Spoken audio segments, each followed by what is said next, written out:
आप सब लोगों को मेरा प्रणाम। विजन की मंथली करंट अफेयर सीरीज़ चल रही है जून 2020 की। अब बस 2 टॉपिक रह गए हैं। आज के टॉपिक के बाद सिर्फ एक लास्ट टॉपिक बच जाएगा हमारा। मैं एक बार आपको दिखा देता हूँ हमने कौन से टॉपिक्स कवर कर लिए हैं। पॉलिटी हमारा हो गया है, इंटरनेशनल रिलेशंस हो गया है, यहाँ से साइंस एंड टेक्नोलॉजी हो गया है, कल्चर हो गया है, and if you move little downwards तो हमारा सोशल इश्यूज़ हो गया है, एथिक्स हो गया है, सिक्योरिटी हो गया है। आज मैं इस वीडियो में आप लोगों को एनवायरनमेंट पूरा का पूरा एक्सप्लेन कर देता हूँ, और एनवायरनमेंट एक्सप्लेन करने के बाद हमारे पास सिर्फ एक टॉपिक बच जाएगा हमारा लास्ट और जो लार्जेस्ट टॉपिक था, दैट इज़ इकोनॉमी। इकोनॉमी को मैं प्रोबेबली 2 वीडियोज़ में कवर करूँगा क्योंकि 14 टॉपिक्स हैं। एक वीडियो बहुत ज़्यादा लेंथी हो जाएगा, तो I don't know, let's see, मतलब देखेंगे जब मैं रिकॉर्ड करूँगा, उसको स्टार्ट करूँगा। अभी तक ये दिमाग में है कि 2 रिकॉर्ड करूँगा। तो एनवायरनमेंट देखते हैं, स्टार्ट करते हैं। Topic 5.1 page number 36। Climate change और उसका इम्पैक्ट क्या हो रहा है इंडियन रीजन के ऊपर। रिसेंटली न्यूज़ में क्यों था, मिनिस्ट्री ऑफ अर्थ साइंसेज ने एक रिपोर्ट रिलीज़ की थी जिसका टाइटल है assessment of climate change over the Indian reason.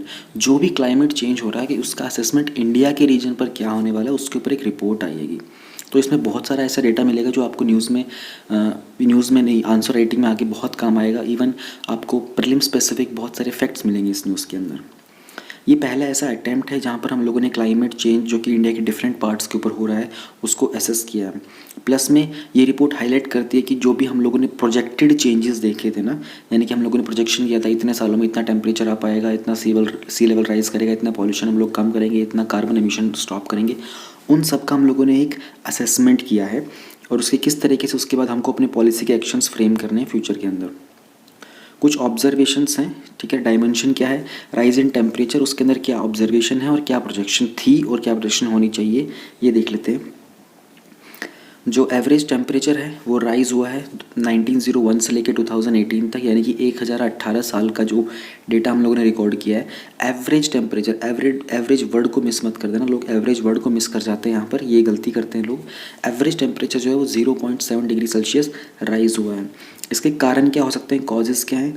जो सरफेस है एयर टेम्परेचर का वो चेंज होता रहता है इंडिया के ऊपर, और वो सब्सिट्यूट करता है, वो उसके कारण क्या होता है, मोस्टली जो ग्रीन हाउसेस गैसेस होती हैं वो, प्लस में एंथ्रोपोजेनिक एक्टिविटीज़ होते हैं, ह्यूमन बेस्ड एक्टिविटीज़। हम लोग इंडस्ट्रीज रन करते हैं, हम लोग व्हीकल्स रन करते हैं, प्लस में हम लोग बहुत सारा फॉसिल फ्यूल भी बर्न कर रहे हैं, so many things keep on happening. वो सारी की सारी एंथ्रोपोजेनिक एक्टिविटीज़ के अंदर आती हैं। इसमें एरोसोल्स भी होते हैं और लैंड के ऊपर जो चेंजेस कर रहे होते हैं हम लोग। एरोसोल यहाँ पर जानना आपको थोड़ा सा इंपॉर्टेंट होगा। एरोसोल क्या होता है, देखो, एरोसोल हम यूज़ करते हैं डिस्क्राइब करने को, कोई भी मिक्सचर होता है ना स्मॉल लिक्विड का या फिर सॉलिड पार्टिकल्स का, जब हम उसको एक गैशियस सिस्टम में डिस्पर्स कर देते हैं ना, जैसे कि एयर हो गया, उसको बोलते हैं एरोसोल। एरो वर्ड का मीनिंग होता है एरो, ठीक, मतलब एयर, सॉरी, और सोल वर्ड का मीनिंग होता है, ये रेफर करता है एक मिक्सचर को, एक पर्टिकुलर मैटर को एक फ्लूइड सिस्टम के अंदर। अब वो फ्लूइड सिस्टम गैस फ्लूइड हो सकता है, एयर फ्लूइड हो सकता है। ये जो एरोसोल के जो पार्टिकल्स होते हैं ना, इनका साइज़ बहुत कम होता है, रफली 0.002 माइक्रोमीटर से लेके और 100 माइक्रोमीटर तक ये साइज़ में हो सकते हैं ये। और एग्जांपल भी मैं आपको दे ही देता हूँ क्योंकि बहुत अच्छी चीज़ है ये। तो एक बात और जान लो, एरोसोल के 2 टाइप्स होते हैं। पहला होता है प्राइमरी एटमॉस्फेरिक एरोसोल और दूसरा होता है secondary atmospheric aerosol. Primary atmospheric aerosol के अंदर हम लोग स्मोक को यूज़ कर लेंगे, ठीक है ना, और जो सूट निकलता है वाइल्ड फायर वगैरह से, डेजर्ट का डस्ट होता है, ओशन वेव्स के कारण जो सी सॉल्ट होता है ना, वो सब। सेकेंडरी में हम लोग यूज़ कर सकते हैं कि मतलब जो गैशियस सब्सटेंसेस होते हैं ना, जो कन्वर्ट हो जाते हैं पर्टिकुलर मैटर के अंदर, एटमॉस्फेयर के अंदर, जैसे कि हमारा सल्फर डाइऑक्साइड होता है, SO2। सल्फर डाइऑक्साइड इसका केमिकल फार्मूला होता है, केमिकल रिएक्शन होता है। वॉल्केनिक एरिप्शन से बहुत सारा सल्फर डाइऑक्साइड निकलता है, ठीक है ना। और जब ये एक बार अर्थ के एटमॉस्फेयर में चला जाता है तो ये कन्वर्ट हो जाता है ड्रॉपलेट्स के अंदर सल्फरिक एसिड के। तो ये सब कुछ एग्जांपल्स हैं एरोसोल के। और अगर हम कंपेयर करते हैं 1976 से 2005 के पीरियड को, तो by the end of 21st century ये प्रोजेक्शन किया जा रहा है कि जो टेम्परेचर है वो अप्रॉक्सीमेटली 4.4 डिग्री सेल्सियस राइज कर जाएगा। जो फ्रीक्वेंसी है समर हीट वेव्स की इंडिया के अंदर, वो आज की प्रेजेंट डेट से फ्यूचर में 3 से 4 टाइम्स हायर होगी। रेनफॉल पैटर्न में क्या चेंजेस हुए हैं, जो समर मानसून है रेनफॉल वो डिक्लाइन हुआ है 6% तक इंडिया के अंदर। और ये पीरियड कौन सा था, 1951 से 2015 तक। स्पेशली जो densely populated Indo Gangetic plains है ना, और जो वेस्टर्न घाट्स हैं, वहाँ पर ये डिक्लाइन देखने को मिला है। फ्रीक्वेंसी है जो लोकलाइज्ड हैवी रेन अकरेंस की as well as dry spells की, वो सिग्निफिकेंटली इंक्रीज हुई है। ड्राई स्पेल क्या होता है, ये वर्ड का मीनिंग आ जाए तो आपका पूरा सेंटेंस का मीनिंग क्लियर हो जाएगा। ड्राई स्पेल बोलते हैं एक ड्राई वेदर के पीरियड को, ठीक है ना। एक पीरियड जहाँ पर किसी भी चीज़ की लैक होता है ना, तो अगर हम वेदर की बात कर रहे हैं तो एक पीरियड ऑफ ड्राई वेदर, उसको ड्राई स्पेल बोलते हैं। और इसके कारण क्या हो सकते हैं, ग्लोबल स्केल के ऊपर जो एंथ्रोपोजेनिक फोर्सिंग होती है, जैसे कि ग्रीन हाउस गैसेज हो गया, और रीजनल स्केल फोर्सिंग होती है जैसे कि एरोजोल का यूज़ हो गया, लैंड यूज़, लैंड कवर का चेंजेस, इंक्रीजिंग अर्बनाइजेशन, इन सब के कारण ये रेनफॉल के अंदर डिक्लाइन देखने को मिला है। इसकी हमने क्या प्रोजेक्शन की है, frequency of extreme precipitation events में increase, lengthening of the monsoon season. Precipitation word का मीनिंग क्या होता है, देखो प्रेसिपिटेशन एक साइंटिफिक टर्म है, ठीक है ना। इसका किसी भी एक सब्सटेंस का एक सॉल्यूशन से प्रेसिपिटेट होना, ठीक है ना। अगर हम लोग मीटियोरोलॉजी की बात करते हैं तो precipitation is any product of the condensation of atmospheric water vapour. तो एटमॉस्फेरिक वाटर वेपर का जो कंडेंसेशन होता है ना, फिर वो ग्रेविटी के कारण क्लाउड से ड्रॉप करके नीचे गिर जाता है, उसको हम प्रेसिपिटेशन बोलते हैं साइंटिफिक टर्म्स में। लोकल लैंग्वेज में हम लोग उसको रेन बोल देते हैं, रेन। तो प्रोजेक्शन ये है कि जो एक्सट्रीम लेवल की रेंज होती हैं उनकी फ्रीक्वेंसी बढ़ेगी फ्यूचर के अंदर, और जो मानसून होंगे वो लेंथी टाइम पीरियड के लिए आएंगे। देन ड्राउट्स के ऊपर हम लोगों ने क्या किया है, जो एरिया अफेक्ट होता है ड्राउट से वो इंक्रीज़ हुआ है 1.3% पर डेकेड, यानी कि 10 साल के अंदर 1.3% का इंक्रीमेंट है। और ये इंक्रीमेंट देखा हम लोगों ने 1951 से 2016 तक। Areas over the central India हो गया, साउथ वेस्ट कोस्ट, ठीक है। जैसे ये वर्ड आता है ना साउथ वेस्ट कोस्ट, तो साउथ डायरेक्शन में जाओ इंडिया के, फिर उसके वेस्ट डायरेक्शन में जाओ, उसके कोस्ट को इमेजिन करो, just try to recall the map in your brain. Then southern peninsula को इमेजिन करो, नॉर्थ ईस्टर्न इंडिया, ठीक है ना। यहाँ पर more than 2 droughts per decade देखने को मिले हैं, और ये एक एवरेज पीरियड के ऊपर है। इस तरह के ड्राउट्स के रीज़न क्या हो सकते हैं, कॉजेज़ क्या हो सकते हैं। ओवरऑल डिक्रीज़ हुआ है सीजनल समर मानसून रेनफॉल का पिछले 6 से 7 डेकेड्स के अंदर। और प्रोजेक्शन की बात करें तो इंक्रीज़ इन द फ्रीक्वेंसी जो कि ग्रेटर देन 2 इवेंट्स पर डेकेड। तो जो ये प्रोजेक्शन है फ्यूचर के अंदर, एक डेकेड के अंदर 2 से ज़्यादा इवेंट्स आएंगे ड्राउट के। और जो intensity and area under drought conditions, ठीक है, ये प्रोजेक्शन ही है। फ्लड के बारे में देख लेते हैं। फ्लड के जो इवेंट्स हैं वो 1950 से राइज हुए हैं, और due to enhanced occurrence of the localized and short duration intense rainfall events, ठीक है, ये भी सही है। प्रोजेक्शन क्या किया जा रहा है, हायर रेट्स होंगे ग्लेशियर के और स्नो मेल्ट के, यानी कि बर्फ़ तेज़ी से पिघलेगी, जिसके कारण कहीं ना कहीं जो वर्ल्ड का जो सी लेवल है ना, वो कहीं ना कहीं अराइज होता दिखाई देगा। हिमालयन रिवर बेसिन्स के अंदर फ्लड आने के बहुत ज़्यादा चांसेस फ्यूचर में बढ़ जाएंगे। नेक्स्ट हमारा डायरेक्ट हम लोगों ने ऊपर भी थोड़ा सा बात किया सी लेवल के बारे में। यहाँ पर हमारा कि नॉर्थ इंडियन ओशन के अंदर भी हमको सी लेवल राइज देखने को मिलेगा। देखो फोकस करना, नॉर्थ इंडियन ओशन के बारे में बात की जा रही है। तो ये हुआ था, एक रेट था 1.06 से लेकर 1.75 मिलीमीटर पर ईयर 1874 से 2004 तक, और अभी एक्सेलरेट हो रहा है 3.3 मिलीमीटर पर ईयर 1993 से 2017 तक, which is comparable to the current rate of global mean sea level rise. Also जो सी सरफेस का टेम्परेचर, जिसको हम SST बोलते हैं, ट्रॉपिकल इंडियन ओशन के अंदर, वो टेम्परेचर भी on an average 1 degree Celsius rise हुआ है। टाइम पीरियड क्या है, 1951 से 2015 तक, और ये हायर है, जो कि मतलब ये जो इंडियन ओशन का जो टेम्परेचर राइज है ना, ये हमारा जो ग्लोबल एवरेज सी सरफेस टेम्परेचर है, ये उससे थोड़ा सा बड़ा है, क्योंकि वो तो हमारा 0.7 डिग्री सेल्सियस है, इंडियन ओशन रीजन का 1 डिग्री सेल्सियस है। इसके कॉजेज़ क्या हैं, continental ice melt, thermal expansion of ocean water in response to global warming. देखो कॉन्टिनेंटल आइस क्या होती है, कि जब भी कोई आइस की शीट एक पूरे के पूरे टेरेन को, पूरे के पूरे लैंड मास को कवर कर लेती है ना, यानी कि वो लैंड मास पर कुछ बच ही नहीं पाता, सब कुछ बर्फ ही बर्फ हो जाता है, उसको बोलते हैं कॉन्टिनेंटल आइस। तो उसका मेल्ट हो रहा है, थर्मल एक्सपेंशन हो रही है, जिसके कारण उसका कारण क्या है, ग्लोबल वार्मिंग के कारण। प्रोजेक्शन क्या किया गया है, सी लेवल जो है वो हमारे इंडियन ओशन के रीजन के अंदर वो 300 मिलीमीटर तक राइज करेगा, जो कि related to the average over 1986 से 2005 का जो एवरेज था उसके कंपैरिजन में इंडियन ओशन का जो सी लेवल है वो 300 मिलीमीटर तक राइज करेगा। ट्रॉपिकल साइक्लोनिक स्टॉर्म्स जो फ्रीक्वेंसी है बहुत ही सीवियर साइक्लोनिक स्टॉर्म्स, उसको बोलते हैं VSCSS, very severe cyclonic storms, monsoon के बाद सीज़न में वो इंक्रीज़ हुई है। कि जैसे मानसून का सीज़न चल रहा है ना अभी इंडिया के अंदर करंटली, जब ये वीडियो अपलोड हुई है, अगर आप इस वीडियो को कभी बाद में लेट देख रहे हो तो आप वीडियो की डेट चेक करो, ये अगस्त में अपलोड हुई है 2020 के अंदर, ऑलराइट। तो ये जो मौसम चल रहा है अभी मानसून का टाइम चल रहा है, तो इस टाइम के बाद जो पोस्ट मानसून सीज़न आता है ना उसमें सीवियर और वेरी सीवियर साइक्लोनिक स्टॉर्म्स की जो फ्रीक्वेंसी है यानी कि जो ड्यूरेशन है वो बढ़ गई है सिग्निफिकेंटली। एक इवेंट पर डेकेड बढ़ जाता है, ठीक है ना, पिछले 2 डेकेड से। और इसके कारण क्या होते हैं, इंटेंसिटी है जो ट्रॉपिकल साइक्लोन्स की वो क्लोजली लिंक होती है ओशन के सी सरफेस टेम्परेचर के साथ और हीट कंटेंट के साथ। ये जिन्होंने ज्योग्राफी पढ़ ली है, जिनको पता है कि साइक्लोन के कॉजेज़ क्या होते हैं, उनको बहुत समझ में आ गया होगा कि सी सरफेस टेम्परेचर का क्या रीज़न को हम लोगों ने कैसे लिंक किया increase in cyclonic events. Climate के जो मॉडल्स हैं उन्होंने प्रोजेक्ट किया है कि ये जो ट्रॉपिकल साइक्लोन्स की इंटेंसिटी है ये फ्यूचर में बढ़ेगी 21st सेंचुरी के अंदर, जो ये नॉर्थ इंडियन ओशन का रीजन है ना वहाँ पर। Then we talk about Himalayan sciosphere, Himalayan cryosphere, sorry it's not sciosphere, it's cryosphere.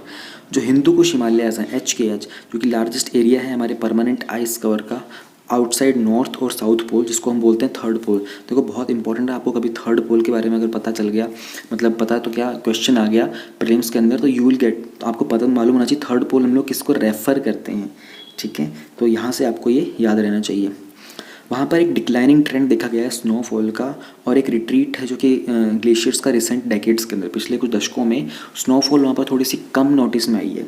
However लेकिन कुछ पार्ट्स हैं जो कि हाई एलिवेशन के हैं, कराकोरम हिमालयाज के, इन कॉन्ट्रास्ट वहाँ पर जो है विंटर टाइम का जो प्रेसिपिटेशन होता है वो इंक्रीज़ हो गया है। विंटर टाइम प्रेसिपिटेशन स्नोफॉल को ही बोलते हैं। हिमालयाज़ के अंदर जो प्रेसिपिटेशन होता है ना वो स्नोफॉल की फॉर्म में होता है। अगर आप किसी ट्रॉपिकल रीजन की तरफ नीचे की तरफ बढ़ते हो इक्वेटर के पास, तो वहाँ पर जो स्नोफॉल, वहाँ पर जो प्रेसिपिटेशन होता है वो रेन ड्रॉप्स की फॉर्म में होता है। क्लाइमेट जो है हिंदू कुश हिमालयाज़ का वो कैरेक्टराइज़ किया जाता है ट्रॉपिकल और सब ट्रॉपिकल क्लाइमेट कंडीशन से, जो कि फुट हिल रीजन में होती है माउंटेन्स के। वहाँ पर एक परमानेंट आइस देखने को मिलेगी, स्नो कवर्ड पीक्स होती हैं हायर एल्टीट्यूड्स के ऊपर। तो हिमालयन क्रायोस्फीयर के हम लोगों ने क्या प्रोजेक्शन किया है, कुछ सिग्निफिकेंट डिक्रीज़ होगा स्नोफॉल के अंदर। कुछ सेवरल रीजन्स हैं जो हिंदू कुश हिमालय के वहाँ पर, और हाई एलिवेशन लोकेशंस जो कि 4000 मीटर से ज़्यादा हैं काराकोरम हिमालयस के अंदर। वहाँ पर ये प्रोजेक्शन है कि जो इंक्रीज़ होगा एनुअल प्रेसिपिटेशन के अंदर। तो देखो दोनों तरह की वो प्रोजेक्शन की गई है। एक जगह पर हम लोगों ने बोला है कि वहाँ पर डिक्रीज़ होगा स्नोफॉल में, और जो काराकोरम हिमालय के रेंजेस हैं वहाँ पर बोला जा रहा है कि वहाँ पर जो है ये स्नोफॉल के अंदर इंक्रीमेंट देखने को मिलेगा। सो ये प्रोजेक्शन आप लोग बता सकते हो, काफ़ी अच्छा डेटा था ये, मुझे तो पढ़ के ही बहुत अच्छा लगा ये सारा का सारा। आप लोग इसको ध्यान में रखिएगा प्लीज़ एग्ज़ाम के लिए। इम्प्लीकेशंस क्या होती हैं जब भी किसी रीजन का क्लाइमेट चेंज होता है, वो इंक्रीमेंटली फॉर्म में क्लाइमेट चेंज हो रहा होता है, उससे क्या क्या इम्प्लीकेशंस हो सकते हैं। फूड सिक्योरिटी के ऊपर बहुत बड़ा इम्पैक्ट पड़ता है। जो राइजिंग टेम्परेचर होते हैं, हीट एक्सट्रीम्स होते हैं, फ्लड होती हैं, ड्राउट होती हैं, रेनफॉल के अंदर बहुत सारी वेरिएशंस आ रहे होते हैं। ये क्या करते हैं कि जो रेन से फेड होने वाली एग्रीकल्चर होती है ना उसको डिसरप्ट कर देते हैं, जिसके कारण फूड का प्रोडक्शन डिसरप्ट हो जाता है, ठीक है ना। और जो भी क्रॉप यील्ड होता है ना हमारा, यानी कि जो भी बारिश से होने वाली फसल होती है उसके ऊपर बहुत ही एडवर्स इम्पैक्ट पड़ता है।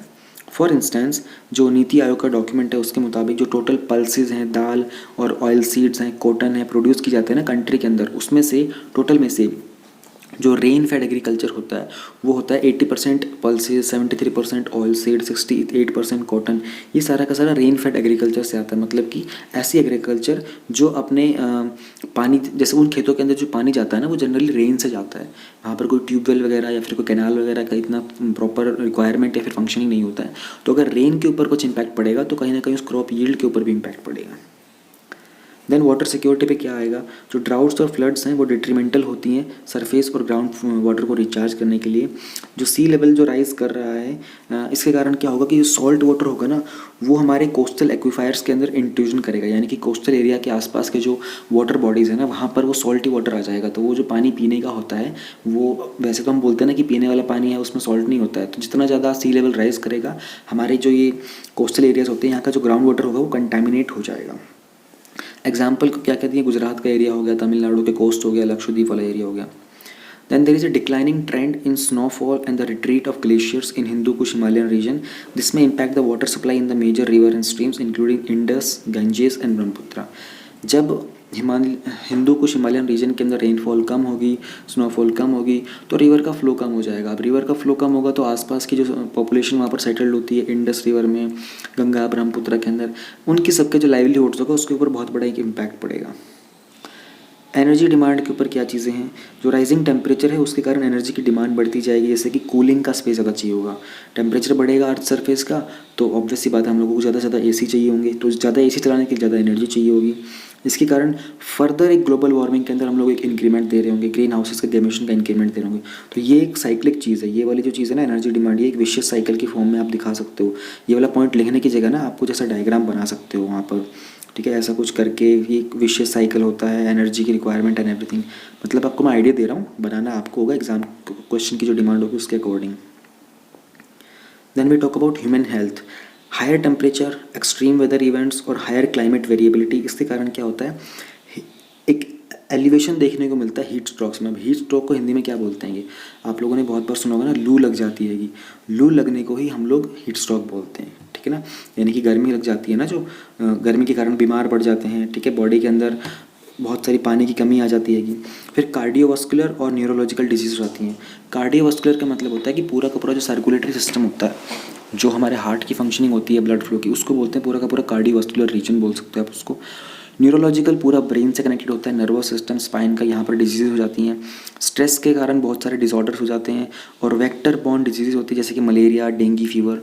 ध्यान रहिए डेंगू नहीं होता है, ये डेंगी होता है। GUE को हम लोग प्रोनाउंसिएशन में डेंगी बोलते हैं, correct pronunciation is dengue. Then we have a decrease in the availability and affordability of food and portable water. Portable water मतलब बोलते हैं पीने लायक जो होता है ना, जैसे कि जो सी वाटर जो होता है वो पोर्टेबल नहीं होता, बिकॉज उसमें इतना एक्सट्रीम अमाउंट के अंदर सॉल्ट कंटेंट होता है कि वो हमारे स्टमक रीजन को पूरा का पूरा ख़राब कर सकता है, लीवर को ख़राब कर सकता है। इसलिए हम लोगों को पोर्टेबल वाटर जो होगा उसकी कमी देखने को मिलेगी फ्यूचर के अंदर। And reduce nutritional intake particularly among economically weaker section. देखो जब ह्यूमन हेल्थ के ऊपर इम्पैक्ट पड़ेगा तो सबसे ज़्यादा जो इम्पैक्ट पड़ता है वो पड़ता है मार्जिनलाइज पॉपुलेशन के ऊपर।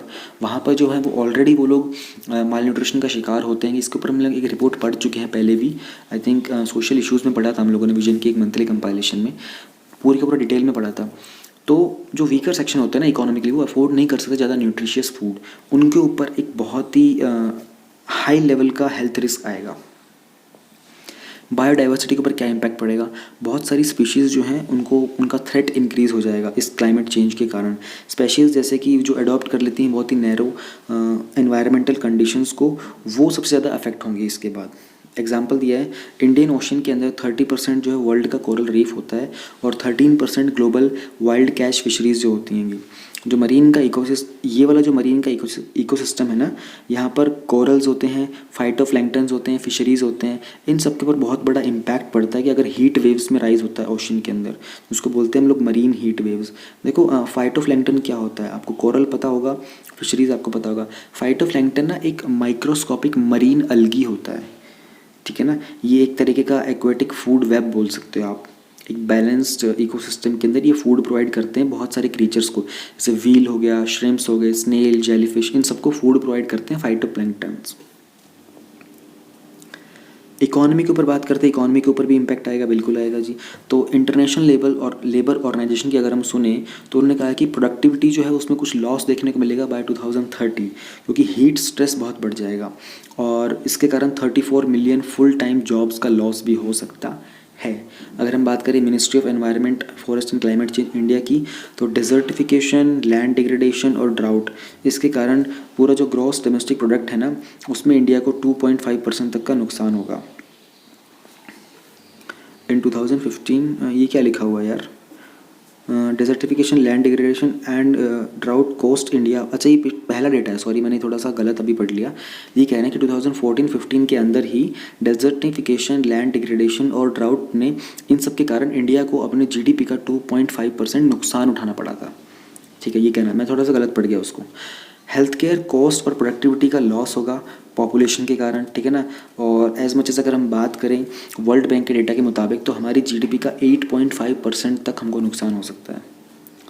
सी लेवल के अंदर जो इंक्रीमेंट देखने को मिलेगा उसके कारण जो भी कोस्ट लाइन के ऊपर जो सिटीज़ है ना, वहाँ पर बहुत सारा नुकसान होगा, क्योंकि जो लोग कोस्टल एरिया के पास रह रहे हैं उनको शिफ्ट करना पड़ेगा, क्योंकि सी लेवल में राइज होगा मतलब पानी सिटी के अंदर आएगा, तो ये फ्यूचर में एक बहुत बड़ा इशू हो सकता है।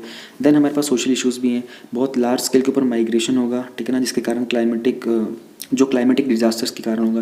जैसे कहीं पर ड्राउट, साइक्लोन और फ्लड आएगा तो लोग वहाँ से माइग्रेट करेंगे, और जहाँ पर ही रेगुलरली आया करेगा लोग वहाँ से परमानेंट माइग्रेट करेंगे। एक तो होता है टेम्प्रेरी माइग्रेशन कि यार ठीक है अभी हो गया था, माइग्रेट कर जाते हैं वापस आ जाएंगे। एक होगा परमानेंट माइग्रेशन, अब तो यहाँ पे रेगुलरली इस तरह के इंसिडेंट्स होते रहेंगे तो हमको यहाँ से परमानेंटली माइग्रेट करना है। दैन रिपीटेड क्रॉप फेलियर्स होंगे, और ये इसके कारण क्या होगा कि ऑलरेडी जो डिस्ट्रेस फार्मर्स होते हैं ना, जो ऑब्वियसली बात है फिर सुसाइड कर लेते हैं, उनके ऊपर अगर क्रॉप का बर्डन आता है तो उनके पास पैसे मिलते नहीं है। अब वो चीज़ें बढ़ सकती है क्योंकि ऑलरेडी डिस्ट्रेस थे, फिर उनका क्रॉप का फेलियर बार बार देखने को मिल रहा था। हम लोगों ने ऊपर पढ़ा था क्रॉप के बारे में कैसे क्या हो सकता है। तो इस चीज़ के ऊपर रिकमेंडेड पॉलिसी सजेशंस क्या हैं इस रिपोर्ट के, उन्होंने, अब इसमें मैं ये सारे के सारे डिटेल में नहीं पढ़ूंगा क्योंकि ये इतना डिटेल में रिक्वायरमेंट नहीं है। आपको सिर्फ ये 4 पॉइंट ऊपर से लिख देना इज़ मोर देन इनफ, ठीक है ना।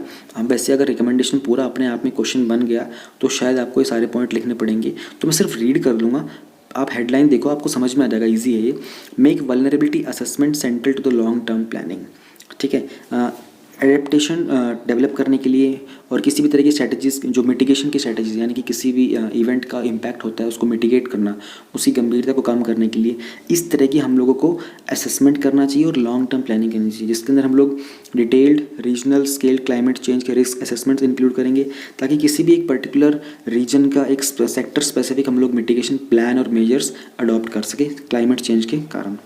Greater emphasis on the widening observational networks, sustain monitoring, expanding research on regional changes in climate और उसका impact. For instance, जो नेटवर्क होता है ना टाइड गॉजेस का, उसको GPS के साथ हम लोग इंडियन कोस्ट लाइन्स के अंदर यूज़ कर सकते हैं ताकि हम लोग लोकल जो चेंजेस हो रहे हैं सी लेवल के अंदर उसको मॉनिटर कर सकें। एफॉरेस्टेशन के क्या इफेक्ट होंगे, इससे कारण क्या कर सकते हैं हम लोग, कहीं ना कहीं हम लोग कार्बन सिक्वेस्ट्रेशन के थ्रू हम लोग इस क्लाइमेट चेंज को मिटिगेट कर सकते हैं। यहाँ पर आपको सिक्वेस्ट्रेशन वर्ड का अगर मीनिंग पता है तो सेंटेंस और ये पूरा का पूरा पैराग्राफ आपके लिए कंप्लीट हो चुका है, आपको कुछ ज़्यादा जानने की ज़रूरत नहीं है। सिक्वेस्ट्रेशन वर्ड के बहुत सारे मीनिंग्स होते हैं। अगर हम बायोलॉजी के टर्म्स में बात करें तो सिक्वेस्ट्रेशन वर्ड का मतलब होता है removal of carbon dioxide from the atmosphere by plants, micro organisms. How, इसको स्टोर करना उनके वेजिटेटिव बायोमास में और सॉइल्स के अंदर। सिंपल सी बात है, कार्बन डाइऑक्साइड को रिमूव कर देना एटमॉस्फेयर से। तो इस तरह के हम लोगों को अगर एफॉरेस्टेशन के एफर्ट्स करेंगे तो हमको बेनिफिट होगा। लास्ट इसमें जो पॉइंट है रिकमेंडेशन का वो है इक्विटी एंड सोशल जस्टिस। हम लोगों को क्लाइमेट के रेजिलियंस के तहत कुछ बिल्डअप करना पड़ेगा, जैसे कि जो मोस्टली वल्नरेबल पीपल होते हैं ना, पुअर लोग, डिसेबल्ड, आउटडोर लेबरर, फार्मर्स, ठीक है ना, ये सारे के सारे इस क्लाइमेट चेंज के इम्पैक्ट को झेल सके, they can bear this change. इस चीज़ के लिए हम लोगों को कुछ चीज़ों का बिल्डअप करना पड़ेगा। वो सोशल जस्टिस में बिल्डअप करना पड़ेगा, हमको इकोनॉमी में बिल्डअप करना पड़ेगा, हेल्थ में बिल्डअप करना पड़ेगा, and so many different kind of infrastructures has to be come up with sustainable idea, जिसके कारण हमारे सस्टेनेबल डेवलपमेंट गोल्स बहुत ज़्यादा इम्पैक्ट पड़ेगा उनका, अगर हम लोग उनको टाइम पे पूरा कर पाते हैं। जो टारगेट है 2030 का, और अभी उसमें सिर्फ 10 साल बचे हैं, 5 साल हो चुके हैं हमारे उस टारगेट को, एंड अभी तक कुछ खास अचीवमेंट मिली नहीं है, बट यूनाइटेड नेशन अभी भी एक्सपेक्ट कर रहा है कि हम लोग जो 17 सस्टेनेबल डेवलपमेंट गोल्स हैं उनको अचीव कर लेंगे। नेक्स्ट है 5.2 जेंडर, क्लाइमेट एंड सिक्योरिटी।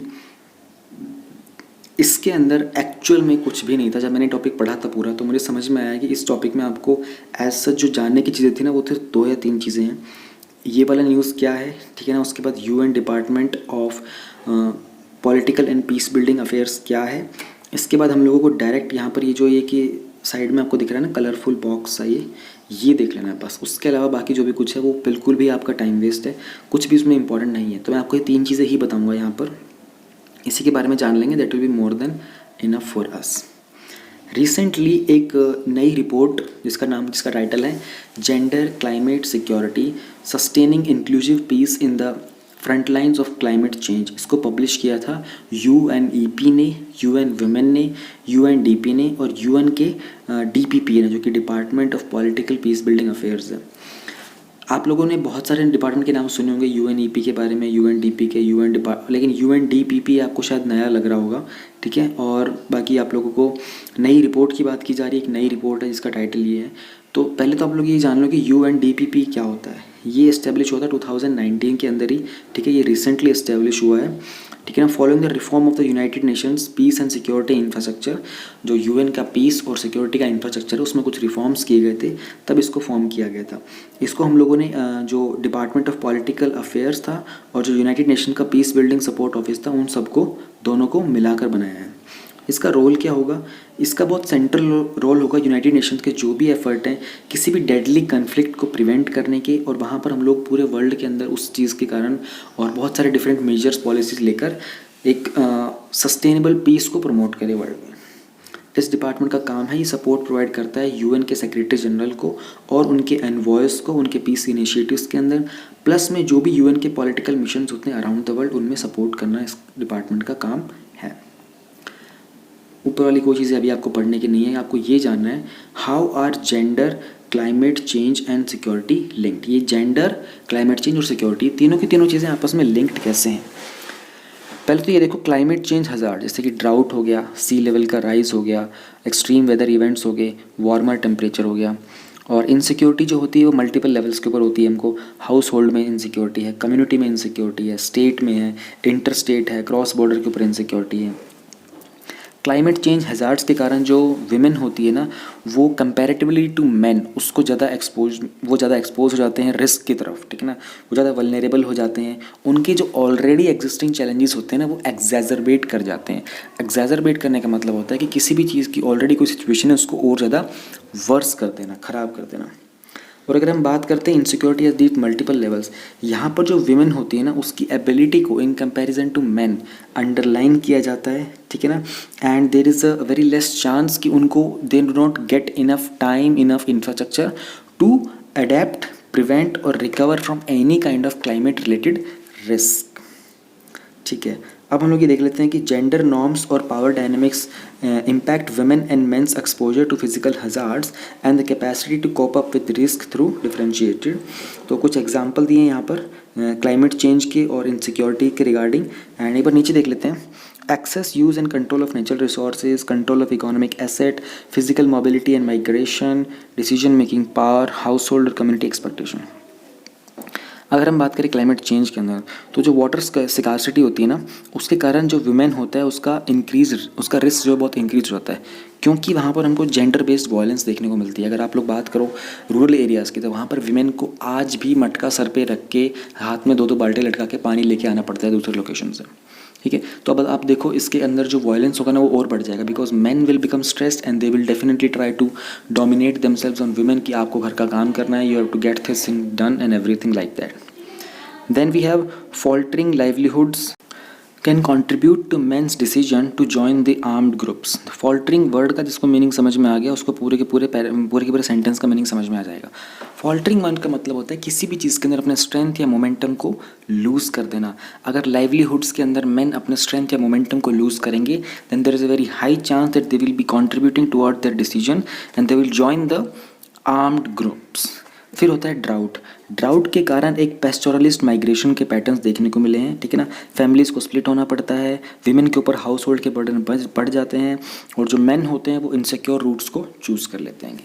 अगर हम सिक्योरिटी वाले रीजन की बात कर रहे हैं तो वहाँ पर जो विमेन होती है ना उनको रिसोर्सेज डिनाई किए जाते हैं, उनको हाउस होल्ड की कैपेसिटी में लिमिट कर दिया जाता है, ठीक है ना। एग्रीकल्चर शॉक के कारण जो इकोनॉमिक स्ट्रेस होता है वो बढ़ जाता है उनके ऊपर। Then we have conflict or violence can limit the access to resources necessary to cope with environmental stress and exacerbate gender inequalities। अगर कोई कॉन्फ्लिक्ट हो रहा है, कोई वायलेंस हो रहा है, उसी कारण आपके जो रिसोर्सेज होते हैं ना उनका एक्सेस जो है वो कम हो जाता है, ठीक है ना। अब रिसोर्सेज क्यों चाहिए होते हैं आपको? रिसोर्सेज आपको चाहिए होते हैं एनवायरमेंटल स्ट्रेस से फाइट करने के लिए, ठीक है ना। जो भी आपकी जेंडर इनइक्वालिटीज़ हो रही होती हैं उन सबको एग्जैजरबेट होने से रोकने के लिए। Weak or limited governance can reinforce exclusionary decision making on land use planning and natural resource management। तो यही था, मैंने कहा था टॉपिक आपका इतना स्ट्रॉन्ग नहीं है, इसमें इतना कुछ था नहीं पढ़ाने का, मैंने बस ये पैराग्राफ ही आपको बता दिया है। इसके बारे में मे बी फ्यूचर में कुछ और डेटा आएगा तो हम पढ़ेंगे। We will jump on to 5.3, ये बड़ा इंटरेस्टिंग टॉपिक है, ये उसको पूरा पढ़ेंगे अब हम। Loss of ice cover in the Arctic sea. News में क्यों है? रिसेंटली NCPOR जो कि इंडिया का national centre for of polar and ocean research है, इन्होंने देखा था कि आर्कटिक सी के अंदर एक लार्जेस्ट डिक्लाइन देखने को मिला था, और जो कि पिछले 41 ईयर्स के अंदर हुआ है, जो ग्लोबल वार्मिंग हुई है उसके कारण हुआ है। NCPOR क्या है? ये इस्टेब्लिश किया गया था, एक ऑटोनमस रिसर्च और डेवलपमेंट इंस्टीट्यूशन है, मिनिस्ट्री ऑफ अर्थ साइंसेस के अंडर आता है। 1998 से इसका काम है जो भी हमारे पोलर और सदर्न ओशन रिम्स के रिसर्च एक्टिविटीज़ होती हैं उन सबको करना। और हमारे जो एंटार्क्टिका में और आर्कटिक के अंदर जो हमारे इंडियन स्टेशंस हैं, एंटार्क्टिका में हमारा मैत्री और भारती है, और आर्कटिक के अंदर हमारा हिमाद्री है, उन सब के लिए मेंटेनेंस का काम जो होता है वो भी NCPOR के अंडर आता है। Then more about the study, NCPOR ने नोट किया था कि 1979 से 2018 तक जो आइस की शीट है वो डिक्लाइन कर रही है। डिक्लाइन का रेट है -4.7% पर डेकेड। एक डेकेड के अंदर वो 4.7% तक डिक्लाइन करती है। और लेकिन इसका जो रेट था वो रिसेंटली जुलाई 2019 में -13% देखने को मिला था।